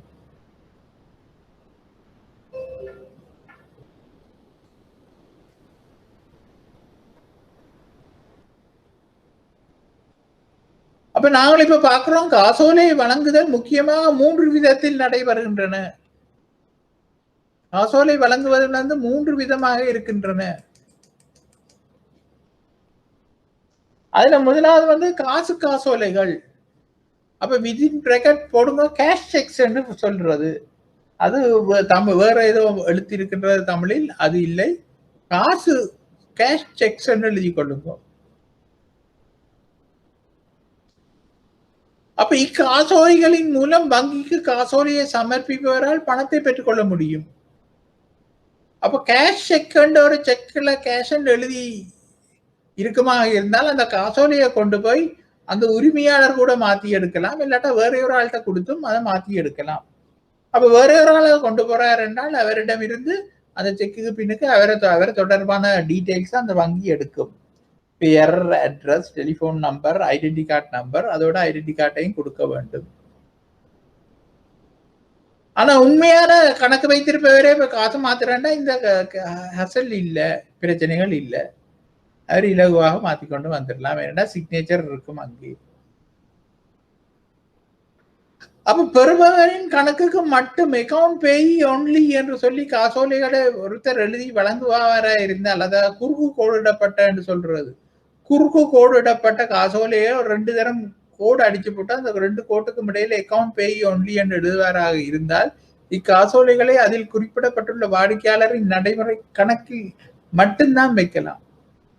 அப்ப இவர் என்ன செய்வாருன்னா, அந்த செக்கில ஒரு ஆள்கிட்ட பேர் எழுதி மேல கிராஸ் பண்ணி அக்கௌண்ட் பேயி ஒன்லி என்று எழுதி விட்டாரேயாக இருந்தால் அது அவருடைய கணக்கில், நடைமுறை கணக்கில் மட்டும்தான் போட்டு எடுக்கலாம்.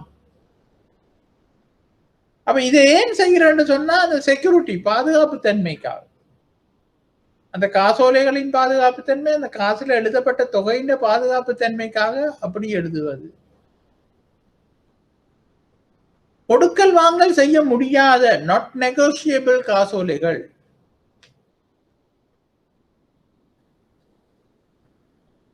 அப்ப கொடுக்கல் வாங்கல் செய்ய முடியாத நாட் நெகோசியபிள் காசோலைகள், அதாவது குறுக்கு கோடு, ஒரு செக் எழுதி போட்டு குறுக்கு கோடு இடும் பொழுது நாட் நெகோசியபிள் என்று எழுதுவாராக இருந்தால் அந்த காசோலைகளை புறக்குறியீடு செய்வதன் மூலம் இன்னொரு ஆளுக்கு கொடுக்கலாம். இப்ப நான் எக்ஸ் என்பவருக்கு அந்த செக்க நாட் நெகோஷியபிள் எழுதி போட்டு எக்ஸ் என்று எழுதி கொடுத்தேனே, அந்த பேர் இருக்கிற இடத்துல எக்ஸ் என்று, அந்த எக்ஸ் என்பவர் அந்த செக்குக்கு பின்னுக்கு தன் பேர் எழுதி சைன் பண்ணி ஐடென்டி கார்டு நம்பர் எழுதி வேற வேற ஆள்கிட்ட கொடுத்தா, அந்த வேண்ட வை என்பவர், புதுசா வேண்ட வை என்பவர் என்று நாங்கள் சொல்லுவோமா இருந்தா, அந்த வை என்பவர் அந்த செக்கு உடைமையாளன் ஆகின்ற. அப்படி அந்த வை செட்டுக்கும் கொடுக்கலாம், அது செட் ஏ என்றவர்களுக்கும் கொடுக்கலாம், ஏ பிக்கும் கொடுக்கலாம், அப்படி கைமாறிக்கொண்டு போகலாம். ஆனால் கடைசியாக அந்த செக்கை மாற்ற விரும்புகின்றவர் தனது நடைமுறை கணக்கில் வச்சுத்தான் அந்த காசை எடுக்க வேண்டும். தன் நடைமுறை கணக்கில் அதை டிபாசிட் செய்துதான் அந்த காசை எடுக்கலாம். அப்ப இதைத்தான் நாட் நெகோஷியபிள் செக்ஸ் என்று சொல்றது. அது கிராஸ் பண்ணப்பட்டிருக்கும் நாட் நெகோஷியபிள் என்று. பெறுபவரின் கணக்கு மட்டும் என்பது அக்கௌண்ட் பேயி ஒன்லியாக இருக்கும். காசோலைகள் என்பது கேஷ் செக் என்று இருக்கும். கேஷ் செக்கில் இப்படியான குறுக்கு கொடுதல் ஒன்றும் இருக்காது. அப்ப இந்த 3 விதமாக இந்த காசோலைகளை ஒரு ஆள் எழுதலாம், இல்லாட்ட 3 விதமாக பயன்படுத்தலாம் இந்த காசோலைகளை. அப்ப இவ்வாறு காசோலைகள் மூலம் வேண்டப்படுகின்ற எந்த ஒரு சந்தர்ப்பத்திலும் பணத்தை பெற முடியுமாதலால் இக்கணக்குகள் கேள்வி வைப்புகள் என்று குறிப்பிடப்படுகின்றன. அப்ப இந்த காசோலைகள் மூலம் கேட்கப்படுகின்ற இல்லாட்டா வேண்டப்படுகின்ற எந்த ஒரு சந்தர்ப்பத்திலும் பணத்தை பெற முடியுமாததால் இக்கணக்குகள் கேள்வி வைப்புகள் என்று சொல்லப்படுகின்றன. இக்கணக்குகளில் குறிப்பிடப்பட்ட குறைந்தபட்ச தொகை ஒன்றை பேணி வருதல் வேண்டும் என்பதோடு வட்டி கிடைக்காது. அப்ப இக்கணக்குகளில் குறிப்பிடப்பட்ட குறைந்தபட்ச தொகை ஒன்று பேணி வருதல் வேண்டும் என்பதோடு அதுக்கு வட்டியும் கிடைக்காது.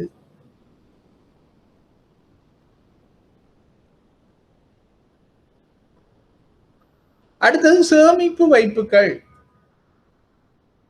அப்போ உங்களுக்கு தெரியும், பொதுவாக எல்லா இடங்கள்லையும் சேவிங் புக் என்று சொல்லப்படுகின்ற, நாங்கள் போனோன்னா யாரும் 18 வயதுக்கு மேற்பட்ட யாரும் திறந்து கொள்ளலாம் ஐடென்டி கார்டை கொடுத்து. 18 வயதுக்கு உட்பட்டவர்கள் கூட அப்பா அம்மாவோ இல்லாட்டா கார்டியன் பாதுகாவலர் மூலமாகவோ ஒரு கணக்கை திறந்து கொள்ளலாம். ஆனால் அது மைனர் அக்கவுண்ட்ஸ் என்று சொல்லப்படும். அவர்களுக்கு 18 வயது வரை மட்டும் அந்த காசு அவர்களால மீட்க முடியாது. 18 வயதுக்கு பிறகுதான் அவர்களால் அதை மீட்கலாம். அப்ப சேமிப்பு வைப்புகள் என்று நாங்கள் அதை சொல்றோம். கணக்கு உரிமையாளருக்கு பணம் கிடைக்கின்ற முறைக்கு ஏற்ப வைப்பில் இடுவதும் பணம் தேவைப்படுகின்ற போது மீளப்பெறுவதற்குமான வசதிகளை கொண்டுள்ள வைப்பு வகை ஒன்றாகும். அப்ப கணக்கு உரிமையாளருக்கு பணம் கிடைக்கின்ற முறைக்கேற்ப வைப்பில் இடுவதும் பணம் தேவைப்படுகின்ற போது மீளப்பெறுவதற்குமான வசதிகளை கொண்டுள்ள வைப்பு வகை ஒன்றாகும். இவ்வைப்புகளுக்கு வட்டி செலுத்தப்படுகின்றது. அப்ப இந்த வைப்புகளுக்கு வட்டி செலுத்தப்படும், ஒரு சின்ன அமௌண்ட்ல வட்டி செலுத்தப்படும். வாடிக்கையாளருக்கு பொருத்தமான விதத்தில் பல்வேறான சேமிப்பு கணக்குகள் வங்கிகளினால் அறிமுகப்படுத்தப்பட்டுள்ளன. அப்ப வாடிக்கையாளர்களுக்கு பொருத்தமான விதத்தில் இல்லாட்டா அவர்களுடைய என்னென்னு சொல்றது மார்க்கெட்டிங் ஸ்ட்ராட்டஜியாக சீனியர் சிட்டிசன்ஸுக்கு ஒரு பேரை போட்டு ஒரு சேவிங் அக்கௌண்ட் ஒன்றை அறிமுகப்படுத்துவார்கள்.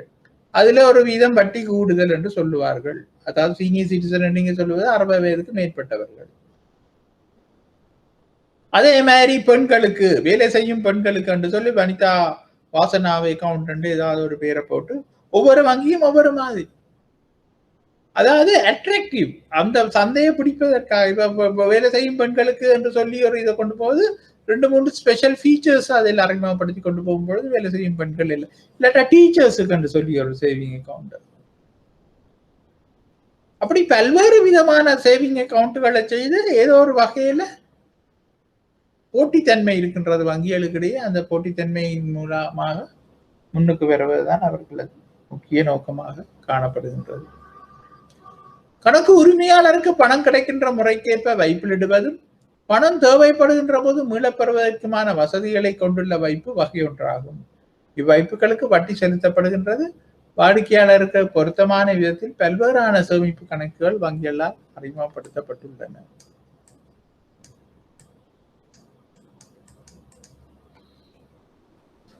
அடுத்தது தவணை அல்லாட்ட நிலையான வைப்புகள், டைம் டிபாசிட்ஸ் இல்லாட்டா பிக்ஸ் டிபாசிட்ஸ் என்று நாங்கள் சொல்லிக் கொள்ளுகின்றோம். அப்ப குறிப்பிட்டதொரு தினத்தில் முதிர்ச்சி அடைகின்ற வைப்புகள் இந்த வகையை சேர்ந்தனவாகும். குறிப்பிட்டதொரு பணத்தொகையை 3 மாதம், 6 மாதம், 12 மாதங்களில் அல்லது சில வருடங்களில் முதிர்ச்சி அடைகின்றவாறு வைப்பிலிடுவதாகும். இக்கணக்குகளுக்கு சேமிப்பு கணக்குகளை விட அதிக வட்டி கிடைக்கும் என்பதோடு வட்டியை மாதாந்தம் அல்லது வைப்பு முதிர்ச்சி அடைகின்ற தினத்தில் பெற முடியும். இக்கணக்குகளுக்கு சேமிப்பு கணக்குகளை விட அதிக வட்டி கிடைக்கும், அதை அண்டர்லைன் பண்ணிக்கொள்ளுங்க என்பதோடு வட்டியை மாதாந்தம் அல்லது வைப்பு முதிர்ச்சி அடைகின்ற தினத்தில் பெற முடியும். மாதாந்தம் வட்டியை பெறுகின்ற போது வட்டி வீதம் குறைவாயிருக்கும். ஆனால் முதிர்ச்சி அடைகின்ற தினத்திற்கு முன்னர் பணத்தை மீள பெறுகின்ற போது குறிப்பிட்டது ஒரு கட்டணம் அறவிடப்பட்டு வைப்பு வங்கியில் இருந்த காலகட்டத்திற்கான சாதாரண சேமிப்புக்கான வட்டி செலுத்தப்படும். நிலையான வைப்பை பிணையாக வைத்து அன்னளவாக 90% கடன் தொகை ஒன்றையும் பெற முடியும். அவை இப்படியான நிலையான வைப்புகளை நாங்கள் வங்கியில சொல்லி 90% ஒரு கடனையும் பெற்றுக்கொள்ளலாம். மாதம் மாதம் அந்த கடனை அடைக்கிறோம் வட்டியோட என்று சொல்லி. அப்ப எங்கட நிலையான வைப்புகளுக்கு வேறையா வட்டி விழுந்து கொண்டிருக்கும், இங்க வேறையா வட்டி விழுந்து கொண்டிருக்கும்.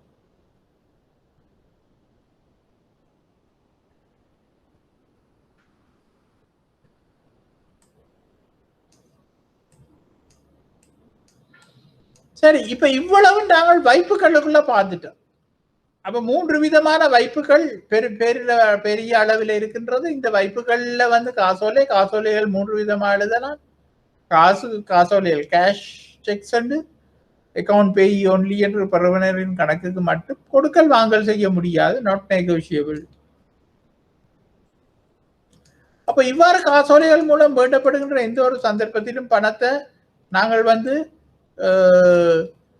கேள்வி வைப்புகள் என்று பெற முடியும் என்பதால இதை நாங்கள் கேள்வி வைப்புகள் என்று சொல்லுகின்றோம். சேமிப்பு வைப்புகளை பற்றி நாங்கள் பார்த்தோம். அது சேவிங் புக்ஸ், அது ஒரு சின்ன வட்டி வீதம் கொடுக்கப்படும். ஆனால் பல்வேறு விதமான கேட்டகரிஸ்ல அந்த சேவிங் அக்கவுண்ட்ஸ் டைப்ஸ் இருக்கும். அடுத்தது தவணை வைப்புகளை பற்றி நாங்கள் பார்த்தோம். அது 3 மாதம், 6 மாதம், 12 மாதம், 24 மாதம், 60 மாதம் மட்டும் போகின்றது.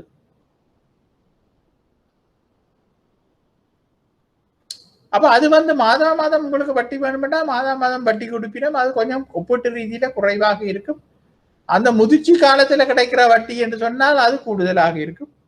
ஆனா ஆனுவல் எஃபெக்டிவ் ரேட் ஒன்றாதான் இருக்கும். ஆனுவல் எஃபெக்டிவ் ரேட் ஒன்று இருக்குது. அதை பற்றி நாங்கள் பிறகு பார்ப்போம். நாங்கள் எப்படி அந்த காசை எடுத்தாலும் அந்த விளைவு வீதம் ஒன்றாகத்தான் இருக்கும். வருடாந்த விளைவு வீதம். அப்ப முதிர்ச்சி அடைகின்ற தினத்துக்கு முன்னர் பணத்தை மீள பெறுகின்ற போது குறிப்பிட்டது ஒரு கட்டணம் அறவிடப்பட்டு வைப்பு வங்கியில் இருந்த காலகட்டத்தில் சாதாரண சேமிப்புக்கான வட்டியாக இருக்க வைப்ப என்று சொன்னால் அந்த முதிர்ச்சி அடைகின்ற தினத்துக்கு முன்னர் பணத்தை நாங்க மீள பெறுக. அதே சமயம் இந்த நிலையான வைப்பை நாங்க பிணையாக வச்சு நாங்கள் 90% கிட்ட கடன் தொகை ஒன்றை பெற முடியுமாக இருக்கும்.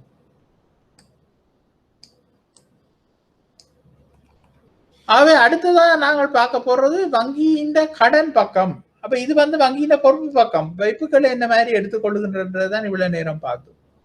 அடுத்தது நாங்கள் பார்க்க போறோம் கொடுகடன் பணி. வங்கியினால் வழங்கப்படுகின்ற பல்வேறான கடன் வகைகளை ஒரு சில வகைகளின் கீழ் குறிப்பிட்டுக் கொள்ள முடியும். அப்ப இது என்னன்னு சொன்னால் மேலதிக பெற்று என்று நாங்கள் சொல்லிக் கொள்ளுகின்றோம். இந்த மேலதிக பெற்று என்று சொல்லுவது இந்த டிமாண்ட் டிபாசிட்ஸ் என்று சொல்லப்படுகின்ற கரண்ட் அக்கவுண்ட் ஹோல்டர்ஸுக்கு மட்டும்தான் அந்த சலுகை இருக்கின்றது. அப்ப நான் கடன் நடைமுறை கணக்கொண்டு வச்சிருக்கிறேன், அதிலே 10,000 ரூபாயை போட்டு விட்டேன் என்று சொன்னால் அந்த 10,000 ரூபாய்க்கு கூடுதலாக காசை என்னால எடுத்துக்கொள்ளக்கூடிய சந்தர்ப்பம் இருக்குமென்றா அதை சொல்றது மேலதிக பெற்று வசதி என்று, ஓவர் டிராஃப்ட் என்று சொல்லிக் கொள்ளுவோம். அப்போ உதாரணமா 10,000 ரூபாயை நான் டிபாசிட் பண்ணி பேலன்ஸ் எனக்கு 10,000 ரூபாய் இருக்கின்றது. அதிலே நான் வங்கிட்ட கேட்கிறேன், எனக்கு ஒரு அவசரமாக 20,000 ரூபாய் தேவைப்படுகின்றது, 10,000 ரூபாய் தான் இருக்கிறது, மேலதிகமாக ஒரு 10,000 ரூபாயா தருவீர்களாண்டா வங்கி ஓமென்று சொல்லும் சில வேலைகள்ல. நடத்தைகள் சரியாக இருந்தால், பணம் தொடர்பான நடத்தைகள் வங்கியோட நடவடிக்கைகள் சரியாக இருந்தால் வங்கி ஓமென்று சொல்லும். அப்ப வங்கி கொடுவன நாங்கள் செக் கொண்ட 20,000 ரூபாய்க்கு எழுதி காசை மாத்தி எடுத்தேன் என்று சொன்னால் அங்கே இருந்த 10,000 விட்டு மிச்ச 10,000 மேலதிக பெற்று என்று சொல்லப்படுகின்ற ஓவர் டிராப்டாக அமையும். அந்த மேலதிக பெற்று 10,000 ரூபாயும் வணிக வங்கி வந்து அது எனக்கு தந்த கடன், அந்த கடனுக்கு வட்டி இருக்கின்றது. அது நாளாந்த அடிப்படையில் கணிப்பிடப்பட்டு மாதாந்தம் கழிக்கப்படும் எனது வங்கி கணக்கில், நடைமுறை கணக்கில்.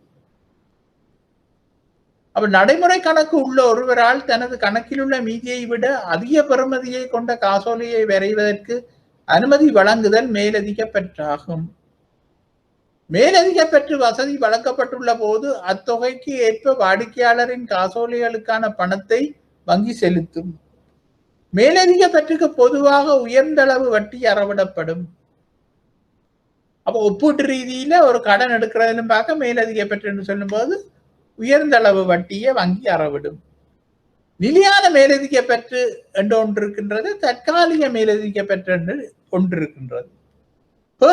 பெர்மனன்ட் ஓவர் டிராப்ட் என்று ஒன்று உள்ளது, டெம்பரரி ஓவர் டிராப்ட் என்று ஒன்று உள்ளது.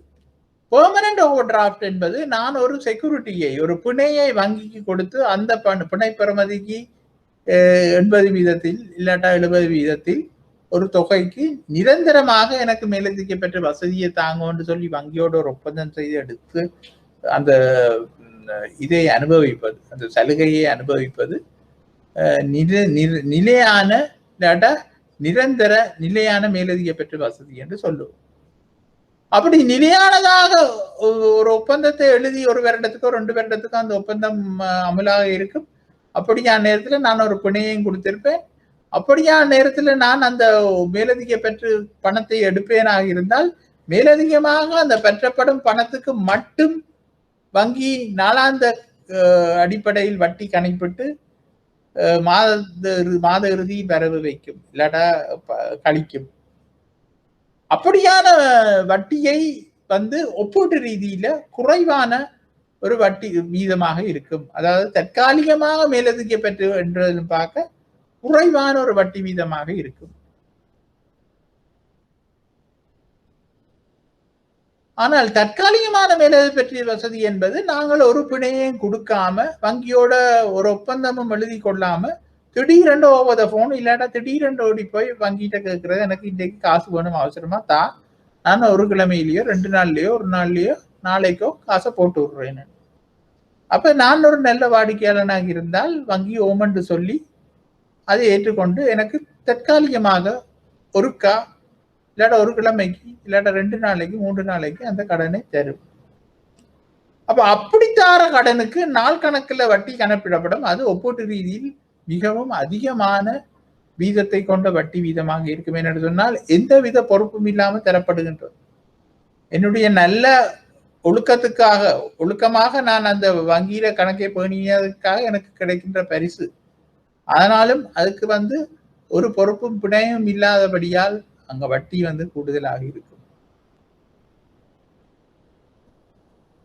அப்ப இதைத்தான் நாங்கள் மேலதிக பெற்று என்று நாங்கள் சொல்லிக் கொள்கின்றோம். தாங்கள் வேணுமெண்டா மேலதிக பெற்று அடுத்த கிழமையும் நாங்கள் ஒருக்கா பார்த்துக்கொண்டு மீண்டும் அதை பற்றி படிப்போம் என்று சொன்னால் நேரமாகின்றது. நாங்கள் இன்று இந்த பாடத்தை இத்துடன் நிப்பாட்டி கொண்டு நாங்கள் இதன் தொடர்ச்சியை நாங்கள் அடுத்த கிழமை பார்ப்போம். நன்றி, வணக்கம்.